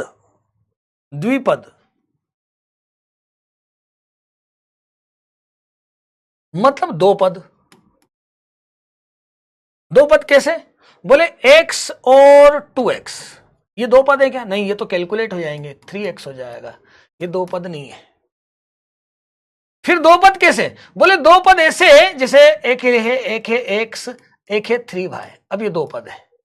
अरे दो पद समझते हो ना, दो होना चाहिए ना, दो पद होना चाहिए ना, दो पद जो आपस में मिक्स नहीं हो, जुड़े नहीं, अलग अलग हो। एक x स्क्वायर ले लिया, एक 1/x, है ना। फिर ऐसा ले लिया z³ + z। देखो आपस में जोड़ नहीं रहे ना, ये सारे द्विपद, मतलब दो पद। अब बोले दो पद का प्रसार, जैसे मैं यहां पर लिख रहा हूं a + b का स्क्वायर, तो a² + 2ab, बहुत प्यारी चीज सिखा रहा हूं, + b² + b²। फिर लिया a + b का क्यूब, तो a³ + 3a² b, 3ab² और b³। फिर मैंने लिया a + b की पावर 4, तो a4, 4a³ b, 6a² b², 4ab³ और b4। फिर मैंने लिया a प्लस बी की पावर 5। ऐसे एक्सपांशन बढ़ाता जा रहा हूं। बोले हमको तो सर ये याद है, और जो इंटेलिजेंट बच्चे हैं बोले हमको ये वाला भी याद है। ये क्या है? आज मैं आपको ये एक्सपांशन करना सिखा रहा हूं। बहुत प्यार से समझना, बहुत अच्छे से समझना। मैं आपको एक एग्जांपल देता हूं। मैं एक्सपांशन करता हूं a प्लस बी की पावर 7 का। बोले माइनस भी लो, माइनस, मैंने माइनस बाद में लेंगे अपन, माइनस बाद में ले, पहले प्लस का देखते हैं। a प्लस बी की पावर 7 का एक्सपांशन आपको करना है, और कोई भी प्रसार है तो आप उसमें दो बातें ढूंढेंगे। दो बातें ढूंढेंगे। क्या क्या ढूंढेंगे? एक तो बीजीय पद, एक बीच में चिन्ह भी होते हैं, पर चिन्ह की बात अभी नहीं कर रहा हूं, बीजीय पद। चलो ये दूसरा भी ले लेता हूं, मैं चिन्ह भी बोल देता हूं, जिसकी चर्चा भी अपन करेंगे। और तीसरा है गुणांक। तीन बातें। चलो कोई भी एक्सपांशन आप करोगे, प्रसार करो, तो क्या क्या मिलेगा उसमें आपको? ये तो बीजीय पद। बीजीय पद कौन से? a square, A B square, ये बीजीय पद। चिन्ह मतलब जो बीच में चिन्ह लगे वो चिन्ह। गुणांक मतलब जो आगे लिखे हैं, यहां लिखा है 1 कुछ नहीं, मतलब 1 3 3 1 ऐसा। यहां लिखा है 1 4 6 4 1, ये गुणांक। इन तीन चीजों की जरूरत पड़ेगी, पूरा एक्सपांशन हो जाएगा। अब मैंने सोचा कि मैं a प्लस बी की पावर 7 का एक्सपांशन लिखूं। ध्यान से देखना, मजा आ जाएगा, है ना। चलो मैंने ये नेक्स्ट वाले पे लिखा, मैंने यहां पे लिखा। मैं लिखना चाह रहा हूं a प्लस बी की पावर 7, इसका एक्सपांशन लिखने जा रहा हूं। आपको भी लिखने आना चाहिए, कैसे लिखना है वो मैं सिखा रहा हूं। और यही एक्सपांशन, यही द्विपद प्रमेय है। दो तरीके, अलग अलग तरीके बताऊंगा, फिर हम उसमें डेप्थ में उतरेंगे, है ना। तो पहले क्या करूं? तो पहले तो बोले इसका मतलब क्या है? इसका मतलब है a प्लस बी का 7 बार गुणा। क्या मतलब है इसका? इसका मतलब है कि a प्लस बी का आप 7 बार गुणा करना चाहते हो। कितनी बार गुणा करना चाहते हो बेटा? 7 बार गुणा करना चाहते हो।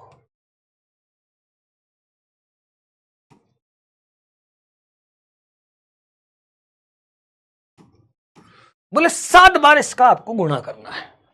कैसे करोगे गुणा? बोले हर एक में से एक एक ले लेंगे और गुणा करते चले जाएंगे, है ना। तो क्या क्या दिखेगा? बोले जब भी हम इसमें से एक एक लेंगे, सारे के सारे लेना है, एक एक लेंगे तो टोटल 7 लेंगे, तो टोटल 7 मिलेंगे। कितने मिलेंगे? टोटल 7। पावर में 7 तो मिलेगा ही मिलेगा। आप इन सभी ब्रैकेट में से कोई भी एक एक ले लो और उनका गुणा करो तो आपको टोटल घात 7 मिलेगी। जैसे सब में से ए ले लिया तो ऑप्शन क्या क्या बचेंगे देखना। तो या तो a की पावर 7 आएगा, या फिर a की पावर 6 आएगा, और एक बी आ जाएगा। हुए 7 हो गए? 7 हो गए। अरे या a 6 और एक बी आ जाएगा, 6 और एक बी आ जाएगा। या फिर a की पावर 5 आ जाएंगे और b 2 आ जाएंगे। हो गए 7 हो गए। टोटल 7 होना चाहिए। बोले या फिर a 4 आ जाएंगे और b 3 आ जाएंगे। हो गए 7।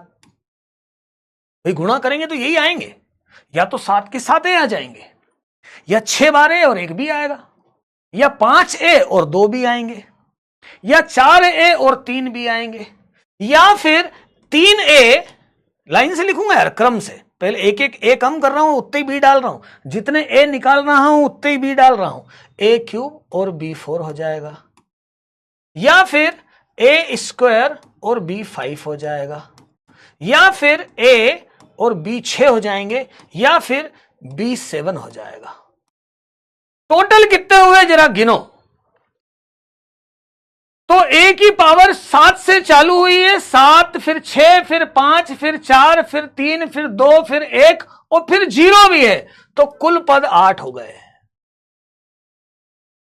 कुल पद हो गए 8, 8 पद बनेंगे। बोले देख लो तुम, घात 2 थी, 3 पद बने, ए स्क्वायर, एक ए बी, ये भी 2 हो गई, और एक बी स्क्वायर। घात 3 थी, 4 पद बने, एक ए क्यूब, एक 2 ए एक बी, एक सिंगल ए और 2 बी, और एक तीनों बी। 4 थे तो 5 हो गई, तो 7 है तो पद तो हो गए 8। बोले अब यहां पे आगे क्या लिखें, बस वो बताना है, तो पूरी बात हो जाएगी। भाई इतनी बात तो हो गई, इतना तो हो गया, इतना तो हो गया। बोले आगे क्या लिखें, आगे क्या लिखें। बोले यहां तक तो बात बिल्कुल क्लियर हो गई। यहां क्या लिखें, मतलब इनके गुणांक मालूम पड़ जाए, तो प्रसार हो गया पूरा। अब गुणांक ज्ञात करने के अलग अलग तरीके हैं। वैसे तो एक ही तरीका है, पर उसको अलग अलग वे से बताया जाता है ना। देखो यहां पर एक पास्कल ने एक सिंपल सा, एक सुंदर सा ट्राइंगल ढूंढा। वो ट्राइंगल कॉम्बिनेशन ही है एक्चुअली, वो ऐसा है एक्चुअली। पहले लिखा हमने 1, कंफ्यूज मत होना, 1 मतलब सिंगल ए डिजिट, सिंपल एक ए है, 2 है ही नहीं, तो सिर्फ ए है तो उसका गुणांक भी ए है। फिर लिखा मैंने a प्लस बी की घात 1, तो उनके गुणांक हो गए 1 1। कितने हो गए, अरे a प्लस बी की घात 1 है तो सिंपल a और b बनेगा ना, तो 1 1। फिर लिखा मैंने a प्लस बी की घात 2, थोड़ा सा इसको खसका के लिख देता हूं। जैसे मैंने लिखा a प्लस बी की घात 1, तो क्या आया a प्लस बी, तो कितने आ गए गुणांक, 1 और 1।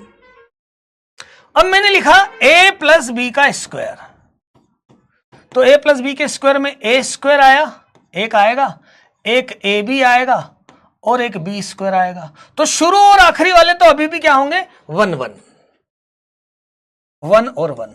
लेकिन जो यहां बीच में है, बीच में यहां, ये इन दोनों का 1 और 1 का जोड़ 2 आ जाएगा। मतलब देखो इस 1 को और इस 1 को जोड़ा और यहां बीच में लिखा, बीच में लिखा। फिर मैंने आगे बढ़ाया 1 1, जैसे मैंने यहां लिखा a प्लस बी का क्यूब, तो पहले a क्यूब कम करते जाओ, फिर a स्क्वायर बी, फिर a बी स्क्वायर और b क्यूब। अभी भी शुरू और आखिरी में तो a क्यूब और b क्यूब क्या है, 1 1 है।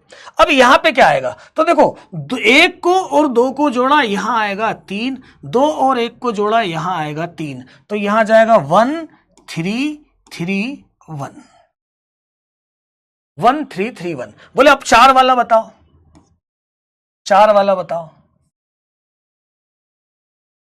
4 वाला बताओ, a प्लस बी की पावर 4, इसमें क्या होगा, तो पहले 4, फिर 3a और 1b, फिर 2a और 2b, फिर सिंगल a और b 3, और फिर b 4। बोले यहां क्या आएगा, तो यहां इसको जोड़ते जाओ, 1 और 3, यहां पे क्या, शुरू और आखिरी वाले तो 1 1, 1 और 3, यहां क्या आएगा 4, यहां क्या आएगा 3 और 3 6, यहां 3 और 1 4, तो क्या आ जाएगा 1 4 6 4 1। और फिर यदि आप आगे देखें 5 वाला देखें, तो ये 5 10 10 5 ये आएगा। मतलब ये वाला जो था ना, इसमें क्या आएगा a5, अभी अब तुम खुद लिख लेना यार उसको, 5 10 10 5 1। फिर 6 वाले में क्या आएगा, तो फिर जोड़ते जाओ बेटा, 1 1 तो आएगा ही शुरू में, 1 और 5 यहां बीच में लिखो 6, 5 और 10 यहां लिखो 15, 10 और 10 बीच में लिखो 20, यहां लिखो 15, यहां लिखो 6। फिर एक और लिखो 7 के लिए भी, ये आएगा 7, ये आएगा 21, ये आएगा 35, ये भी आएगा 35, ये भी आएगा 21, और ये आएगा 7। 7 वाले मिल गए, 7 वाले मिल गए। बस इन्हीं गुणांकों को यहां फंसा दो, शुरू में 1, फिर 7 21 35 35। यार ये थोड़ा सा, चलो मैं ठीक कर देता हूं, 21 7 और 1 है ना, मैं नीचे थोड़ा झुक नहीं पाया ज्यादा,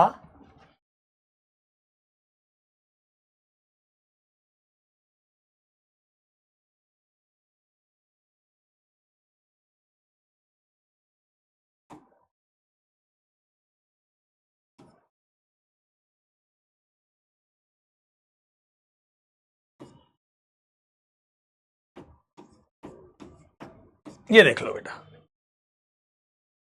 ये एक्सपांशन कंप्लीट हो गया, इससे बोलते हैं पास्कल ट्राइंगल। ध्यान से देखो कैसे बनाया है, मतलब मैं यहीं से देखो, यहीं से भी लिख सकता हूं। यदि मैं लिखता हूं a प्लस बी की पावर 5, तो a5 a4b, और यहां पे क्या करूंगा 1 प्लस 4 5 कर दूंगा, a क्यूब बी स्क्वायर, अब यहां 4 और 6 10 कर दूंगा, a स्क्वायर बी क्यूब, अब 6 और 4 10 कर दूंगा,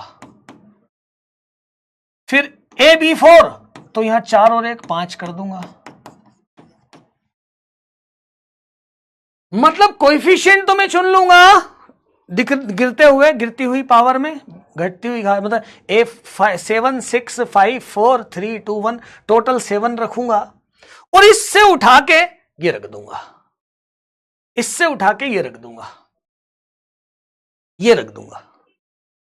तो ये मेरा पूरा बाइनोमियल थ्योरम तैयार हो जाएगा, एक्सपांशन हो जाएगा।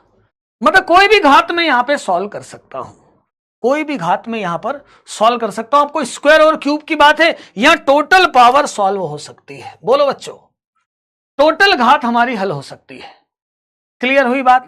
अच्छा लगा, मजा आया, समझ आया बात, समझ आई किस तरह से अपन पावर कर रहे हैं, घात कर रहे हैं। जल्दी से बोलो यार, जल्दी से बोलो। इसमें कोई डाउट हो तो बताओ, इसमें कोई डाउट हो तो बताओ।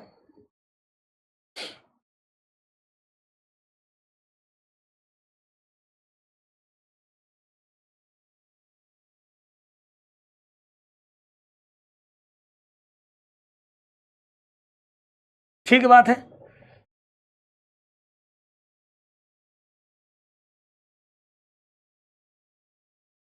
ना? अच्छा सुनो, अच्छा सुनो, है ना, एक आध बच्चे ने बोला रिपीट, सुनो रिपीट कर, देखो ये ट्रायंगल ढंग से बनाना सीख लो।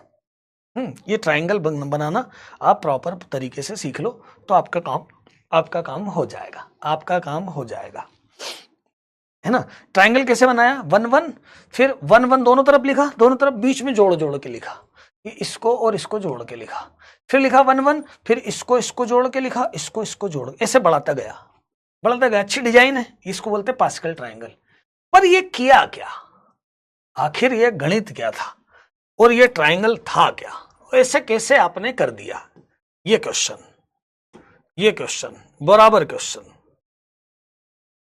बोले ऐसे कैसे, और बोले ऐसी बात आप कर रहे हो, और ऐसे में मान लो घात में 100 हुआ, तो फिर क्या ट्रायंगल 100 तक बनाएंगे? अजीब बात करते हैं सर। बोले यदि ऐसा हुआ कि घात में 100 आ गया, तो बोले फिर क्या करेंगे, फिर क्या करेंगे? यदि घात में 100 आ गया तो फिर क्या होगा? आएगा ना क्वेश्चन बराबर कि यार तुमने ठीक है यार, थोड़ा बहुत तो 5 6 तक तो चलो हम ये याद करके डायरेक्ट लिख लेंगे, लेकिन यदि घात कुछ ज्यादा हुई, जहां तक मैं ट्रायंगल नहीं पहुंचा पाया, तो फिर क्या होगा? देखना ध्यान से, मतलब फिर से आनंद आ जाएगा। अच्छे से समझोगे तो सब समझ में आ जाएगा, सब समझ में आ जाएगा, है ना। और स्पैमिंग करना, फिजूल बात करना है तो कई मौके आप कुछ भी बोल सकते हो, कुछ भी निकाल सकते हो, मेरी बात कुछ भी बोल सकते हो। जैसे मैंने बोला कि आप सर खुद कर रहे हो, कभी कभी ऐसा हो जाता है, कोई क्वेश्चन में थोड़ी सी स्पीड बढ़ा देता हूं, और वो इसे क्वेश्चन में स्पीड बढ़ाता हूं जिसको आप बाद में देख के समझ सकते हो, क्योंकि आपका टाइम भी मुझे सेव करना है, मुझे पढ़ाना जो है समझाना भी है ना, आपको होमवर्क के क्वेश्चन भी करवाना है, टाइम पीरियड भी उसके फिक्स हैं, तो आपके पास रिकॉर्डेड लेक्चर भी है। कहीं कहीं ऐसा कुछ कंफ्यूजन होता है तो मतलब मेहनत आपको कैसे करना है, मतलब मैं ये नहीं चाहता कि कंटेंट में कोई कमी रह जाए, तो कुछ बच्चे तो बहुत अच्छे से पढ़ रहे हैं, पहली बार में समझ में आ रहा है, सब समझ रहे हैं, तो ऐसा नहीं हो कि उनको कंटेंट पूरा नहीं मिले। तो सारी चीजें मैं मैनेज करता हूं, वैसे ही आप भी सारी बातें मैनेज करो, है ना। हम तो सीधे करेंगे, हमको ये चीज, ये तो ऐसा हुआ हवा में तीर कि ऐसा था तो कर दिया। बोले पास्कल ने भी तो कुछ सोचा होगा, ये ऐसा लिख कैसे दिया, ये ट्राइंगल से यहां पर ये आ कैसे गया, उसने भी तो कुछ थिंकिंग लगाई होगी कि आखिर बना क्या है। तो मैंने हाँ बिल्कुल बात बराबर है, मैं आपको चीजें समझाता हूं, बात पर आता हूं, ध्यान से सुनेंगे। पास्कल को भूल गया मैं, मेरे सामने है a प्लस बी की पावर 7 बस, और मुझे बिल्कुल देखते हुए मतलब विजन होना चाहिए कि मैं a प्लस बी का 7 बार गुणा करना चाहता हूं। क्या करना चाहता हूं बेटा? मैं a प्लस बी का 7 बार, आपको पूरा अभी आपकी यहीं के यहीं मैं आपको सारे गुणा करके बताना चाहता हूं, सारे गुणा करके बताना चाहता हूं। पहली बार में मैंने बोला जितने भी ब्रैकेट्स हैं सब में से ए ले लो। भाई देखो, आपको गुणा करना है, मतलब हर ब्रैकेट में से आपको कुछ ना कुछ उठाना है, जितने भी संभव है वह सारे गुणा करना है। पहला ऐसा कर लो कि सभी में से ए ले लो, तो पहला पद ए की पावर 7 में नो डाउट कोई दिक्कत नहीं है, सारे A7 ले लिए। दूसरे वाले में ये कि 6A लो और 1 B लो, 6A लो और 1 B लो। अब 6A लो तो यहां 7 ब्रैकेट है, कौन सा B लो? ये वाला B लू, बाकी 6A ले लू, या ये वाला B लू, बाकी के 6A ले लू, या ये वाला। बोले कौन से लू? बोले कितने ले सकते हो आप?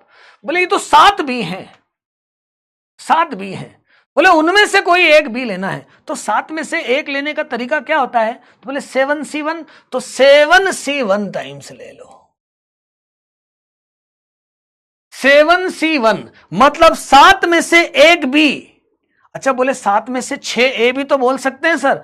तो मैं आपको शुरू से बता चुका हूं कि 7 में से 6 लेना या 7 में से 1 लेना एक ही बात है, क्योंकि 6 लेते हो तो 1 अपने आप लेने में आ जाता है, इसलिए कोई दिक्कत नहीं है। बोले फिर 5A लेते हैं अपन और 2B लेते हैं, तो 2B कितने तरीके से लोगे? तो ऐसा ले लो, 7C2 ले लो, कि 7B में से 2B लिए, 7B में से 2B लिए। बोले 3 लेना है तो ऐसा ले लो, 7 में से 3 ले लो, 7 में से 3 ले लो। फिर B 4 लिए हैं, तो बोले 7 में से 4 ले लो। फिर बोला यहीं पर कि 3A भी तो हो सकते हैं, तो बेटा 7C4 7C3 सेम है। फिर 5B ले लो, तो 7 में से 5B ले लो, और आएगा गुणा क्या आएगा? A स्क्वायर, 2A है और 5B है, तो A स्क्वायर B5। 7C6 ले लो, 7 की 7B ले लो। तो देखो यार, NC0 हो चाहे NCN हो वो 1 ही होता है, तो 7C7 ले लो या इधर 7C0 लिख लो, ये एक ही बात है। अब देखो पूरा गुणा कर लिया अपन ने। और सुनो जरा, ये जो लिखा है ना, ये जो लिखा है ना 1 7 21 35 35 21 7 1, ये क्या लिखा है? ये लिखा है 7C0, ये लिखा है 7C1, ये लिखा है 7C2, ये लिखा है 7C3 और ये लिखा है 7C4। और तुमको मालूम दोनों बराबर तो ये भी बराबर। ये लिखा है 7C5, अब तुमको मालूम ये दोनों बराबर तो ये भी बराबर। ये 7C6 और 7C7। मतलब वास्तविकता में ये संचय का टेबल बना है, संचय का ट्रायंगल बना है। शुरू वाला तो 1 है, ये 1C0 1C1 है। ये कितना है? ये 2C0 2C1 और 2C2 है।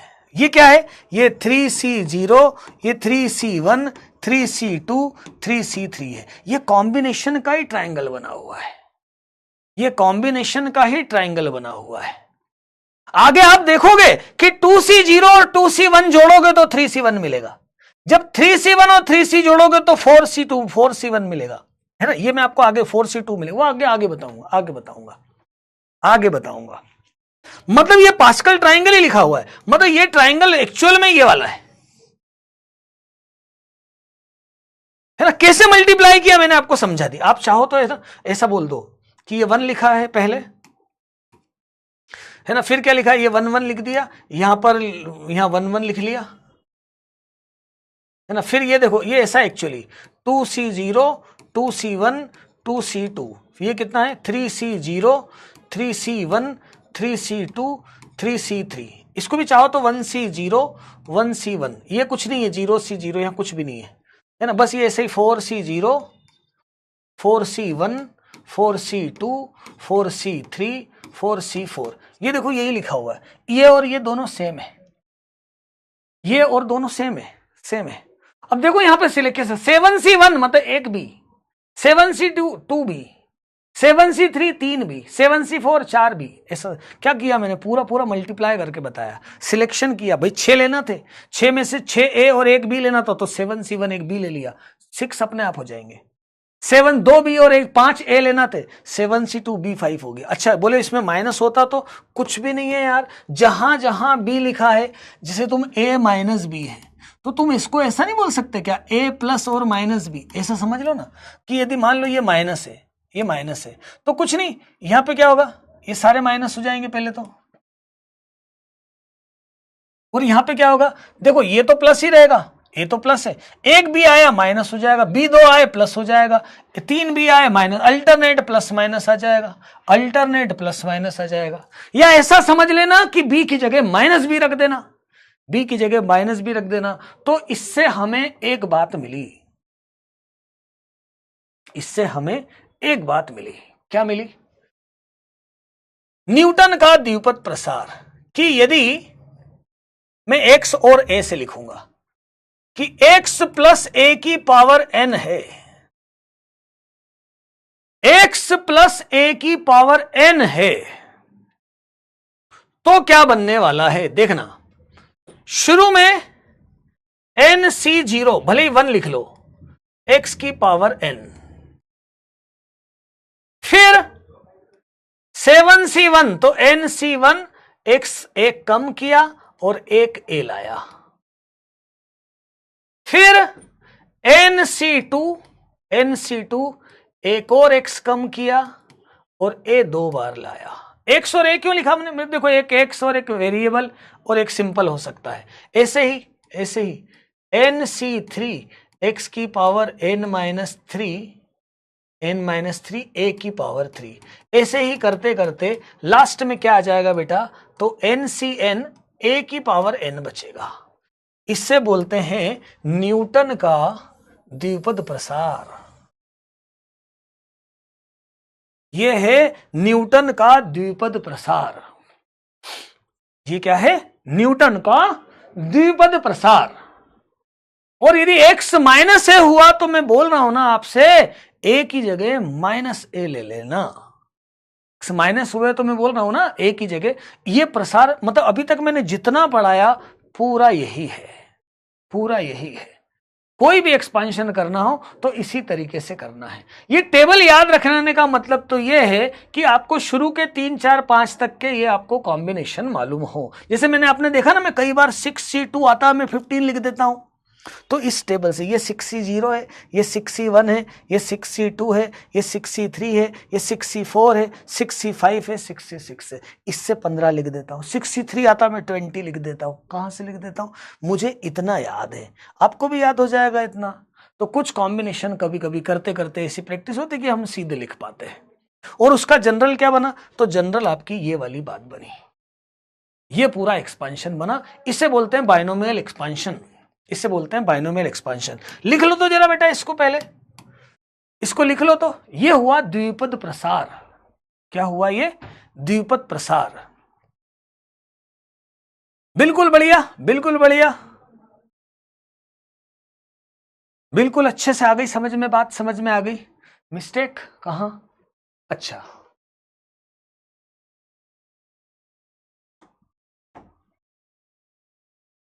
ओके, क्लियर क्लियर क्लियर, बात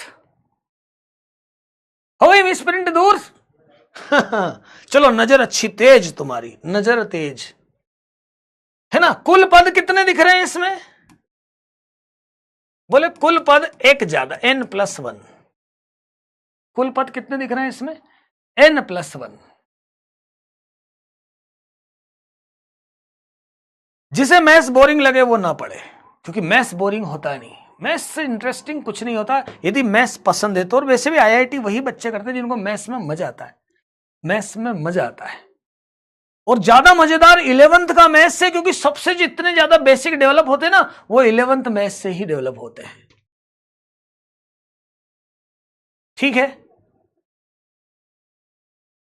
सुधार लेना कहीं कुछ ऐसा, जैसे मैं यहाँ पे 1 लिख दिया था 2, इतना सुधार समझदार हो यार तुम, समझदार हो। हम जैसे यहाँ मैंने क्या लिख दिया था 1 लिख दिया था, वो 2, अरे इतना तुम समझ, इतने मत इग्नोर मारा करो, कोई खास बात नहीं।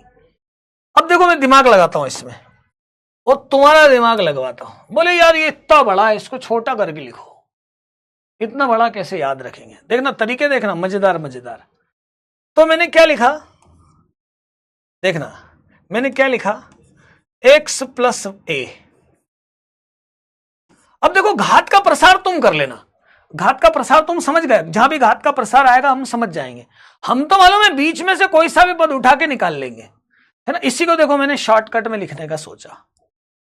बोले यार ये बहुत सारा लिखा हुआ है, तो मैंने क्या किया, इसकी जगह लिखा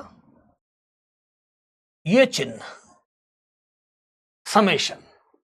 बोले क्या चीज बदल रही है? बोले यहां से 0 1 2 ये बदल रहा है, तो इसको लिखा मैंने NCR। और यहां क्या है, जैसे 1 है तो यहां 1 है, तो x की पावर n माइनस r, और a कितना 1 2 3, तो a की पावर r। और r क्या है, तो r बोले 0 से शुरू होता है n तक खत्म होता है, तो यहां लिख दिया r बराबर 0 से n। ये मैंने द्विपद प्रसार को शॉर्ट में खींच दिया।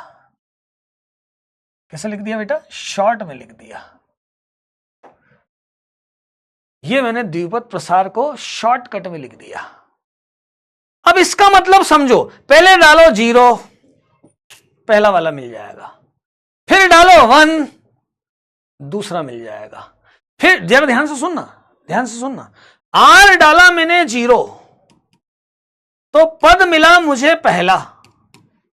r डाला मैंने 1, तो पद मुझे मिला दूसरा।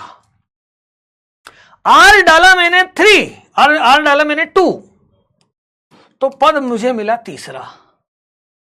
अरे 2 डाला ना, 2 लिखा तो तीसरा आया ना, 4 डालूंगा तो 5वां आएगा ना। तो ये कौन सा पद है? ये कौन सा पद है? ये कौन सा पद है? ये आरवा पद है कि r+1वां पद है? मतलब मैं जैसे r10 होता तो ये कौन सा पद होता? तो बोले 11वां पद होता। आप समझ पा रहे हो? समझ पा रहे हो कि जब r0 है, देखो r1 पे 1 नहीं आया, गड़बड़ क्यों करते हो यार? दिमाग लगाओ, दिमाग लगाओ। r1 रखने पे 1 आया क्या यार? पद n थोड़ी है, पद n+1 है, टोटल पद n+1 है। समझ पा रहे हो? बहुत इंपॉर्टेंट बात है। टोटल पद n+1 है, टोटल पद n+1 है। सुनो, ध्यान से सुनो, ध्यान से सुनो, ध्यान से सुनो। यदि मैंने r डाला 0 तब आ रहा पहला पद, जब मैं r डाल रहा हूं 1 तब आ रहा है दूसरा पद, तो मैं ये बोलूंगा ये rवा पद नहीं है, ये एक ज्यादा वाला पद है। जब r0 डालता हूं तो 1 आ जाता है, r1 डालता हूं तो दूसरा पद आ जाता है, r2 डालता हूं तो तीसरा पद आ जाता है। तो ये जो है ना, ये कौन सा पद है? ये r+1 है, मतलब 10 है तो 11 है, ये है r+1वां पद।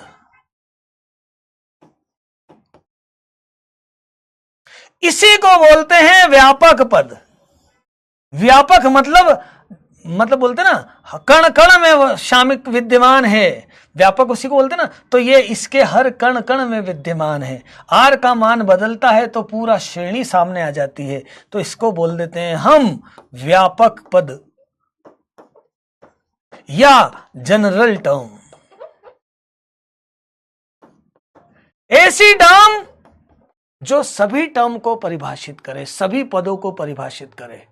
केवल एक परिवर्तन कि r डालो, अभी r+1 बोला है, बोले हमको बताओ 5वां पद, तो कुछ नहीं, r की जगह 4 डाल दो, ये आ जाएगा 5वां पद।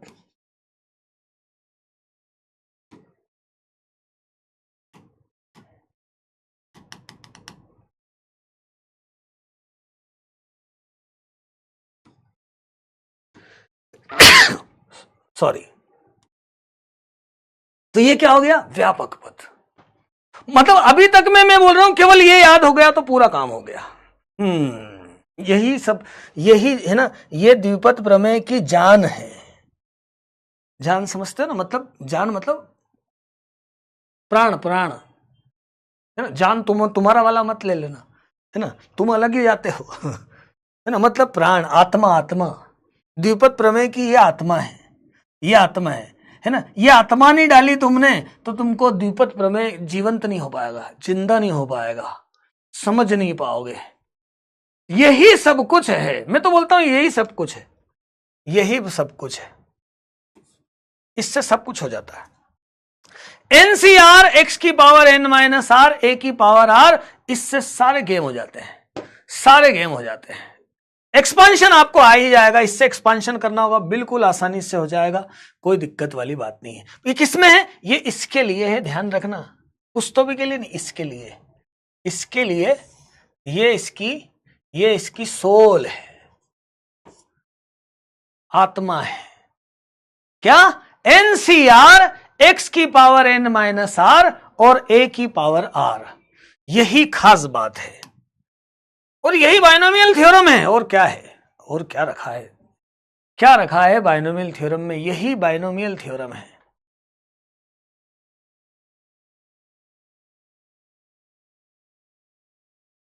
प्राण प्राण, जीवन जीवन,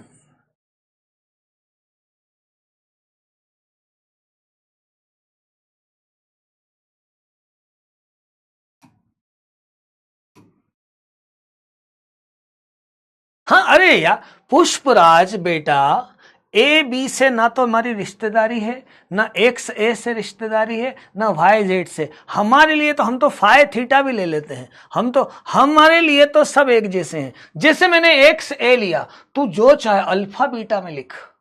मैंने एक से क्यों लिया, मैंने आपको बताया, क्योंकि अधिकतर क्या होता है कि एक कुछ वेरिएबल और एक कांस्टेंट ज्यादातर दिखता है, इसलिए इस फॉर्म में। लेकिन 100 और ए से कोई लेना देना नहीं है। अब ये समझ में नहीं आया तो फिर क्या समझेगा तू, ये मुझे बता, क्या समझेगा तू, मुझे ये बता, है ना। और क्या करेगा? आरवा पद क्या होगा? सिंपल सी बात, सिंपल सी बात, ये भी अच्छा गणित। बोले पांचवा तो बताया, आरवा पद तो बताओ। तो मैंने बोला जब r+1 को ऐसा लिखा है, यहां आर आया है, तो एक कम कर दे। वेरी गुड, वेरी गुड, ये ऐसा कर दे,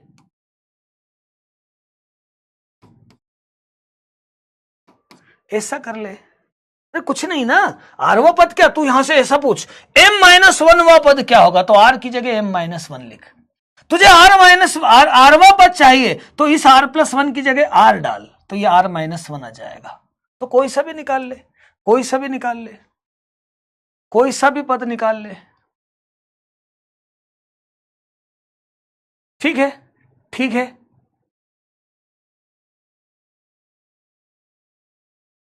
ठीक है, एक दो क्वेश्चन, एक दो क्वेश्चन, एक दो क्वेश्चन,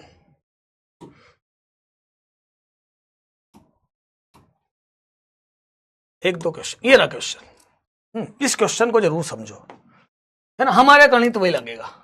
हमें यह मालूम है x प्लस ए की पावर n में tr+1 कितना होता है, ncr x की पावर n माइनस r, सुविधा के लिए लिया है ना। बोले कोई बोले यहां पे आरवा पद बताओ, तो r+1 की जगह क्या रखना, तेरे को r रखना है, तो r की जगह क्या रखना है, r-1 रखना है ना। ठीक है, आ जाओ। बोले ये है प्रसार,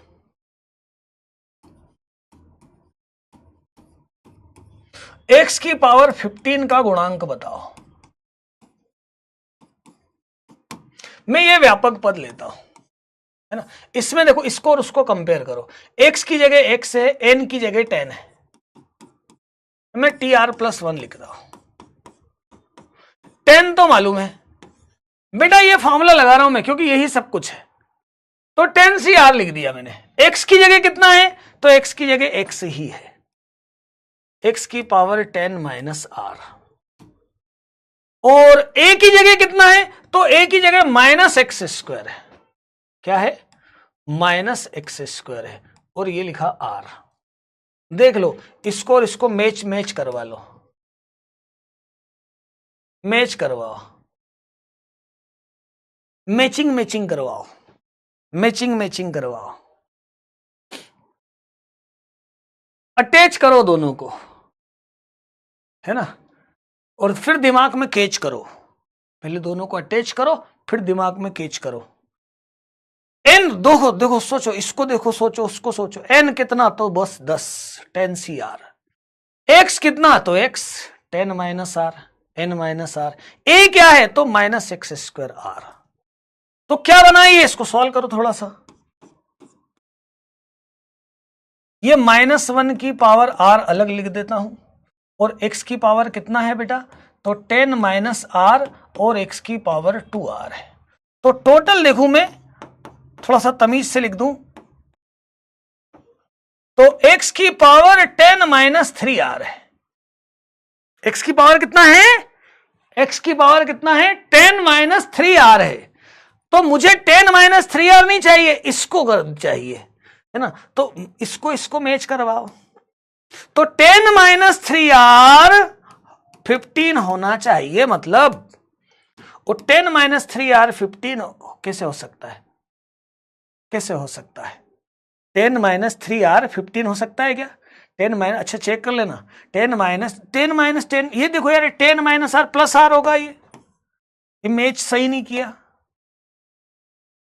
अरे 10 माइनस आर प्लस 2r तो 10 प्लस आर होगा।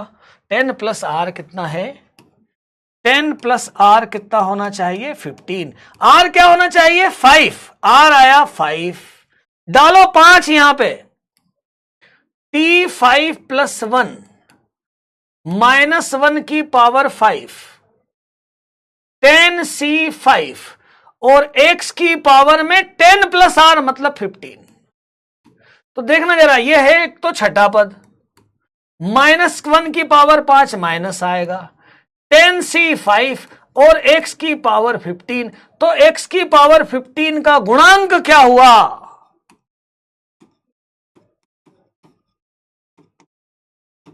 तो वो आया माइनस का 10c5, माइनस का 10c5। बोलो बच्चों,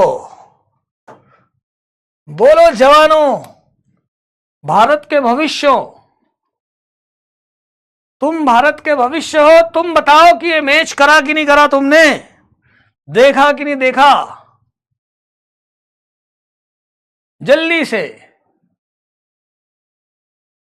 बस बस खत्म कर रहा हूं क्लास, चिंता मत कर।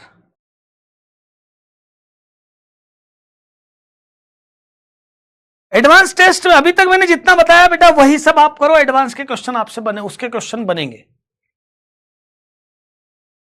चलो, तो अब ऐसे कुछ क्वेश्चन आपके लिए भी छोड़ जाता हूं और इसी की प्रैक्टिस करवाने वाला हूं मैं, है ना। थोड़ा सा छोड़ जाता हूं, थोड़ा सा छोड़ जाता हूं।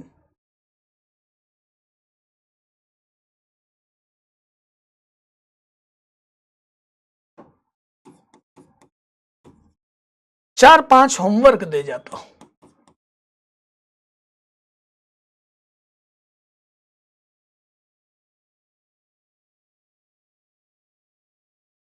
तो हमने आज द्विपद प्रमेय भी चालू कर लिया। आज के लेक्चर में आपको आनंद आया है तो एक बार आग लगा दो चैट बॉक्स में और दिल भेज दो आपका प्यारा सा,